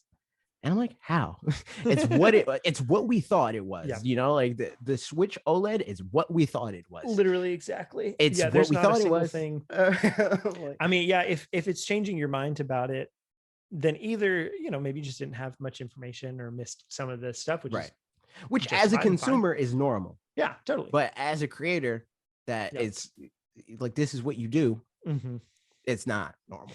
Like, I mean, unless you just didn't believe, like, does the screen really look that much better? Like, if that kind of a thing, like getting people's opinions on something that's more subjective, as far as, yeah, you can't just, even like, then I see feel it or like that's whatever. not surprising, No, right, of course not. It's like, oh, this is the better outcome of the possible outcomes. Right. It's not like this came out of nowhere. Exactly. The screen's better. Like, the one bit of, like, quote unquote new information that I've seen is like, oh, it has the vivid mode or whatever, and I'm like, it's not really new information. Yeah, it's just them taking advantage of the screen that's better. Like. Yeah, I mean, and on the opposite side, but same thing for me, that, like, no, it doesn't change anything, because similarly, like, I knew what it had to offer, and what it had to offer wasn't something I was particularly in need of. Yeah. Hey, same. Yo, it's because you picked Pokemon too. That's the one. Yeah, I sure did. So yeah, so I just not gonna get one, but whenever the new Nintendo Switch Super Pro comes out, confirmed next year, October 4th, 2022. Confirmed for sure. Confirmed Definitely going to happen for sure. Then, I'm going to feel really good about my decision to not have bought this one. So everybody, really feel bad about yourselves, and I'm going to feel good about myself. I'm going to buy it anyway. And I may or may see that. Here's the thing, though. Here's the thing. Either way, depending, like, I could just do what I'm doing now and just buy it and keep my current Switch. Or I got two Switches. I wouldn't have to pay for it anyway. I just trade in both Switches and I got a Switch Pro. There it is. Bam. Easy. Free. Yeah. It is. I might even get like $40. Like, perfect. Something like that. And I believe that about does it for this episode of Look at Those Two Guys Talking to Each Other. And the comments. That's the name of the show. Yeah. Thanks for watching. Like, comment, subscribe, tell a friend. If you're on podcast services, of which we're in many, on many of them, rate, comment. If there's comments on your podcast service of choice, good time. Also, there's Spotify things. There's Spotify talks with Spotify that we might have the video podcast on Spotify. Interesting. Probably, actually. I don't know as it might. It's probably going to happen. So be on the lookout for that if you're on Spotify or want to be on Spotify. I didn't even know that was a thing Spotify did. I don't know if it's a thing that they're talking about, but it's a thing that we're going to be a part of. So be on the lookout for that. If you like Spotify and you like video podcasts, there it is. Nice. Goodbye. Peace.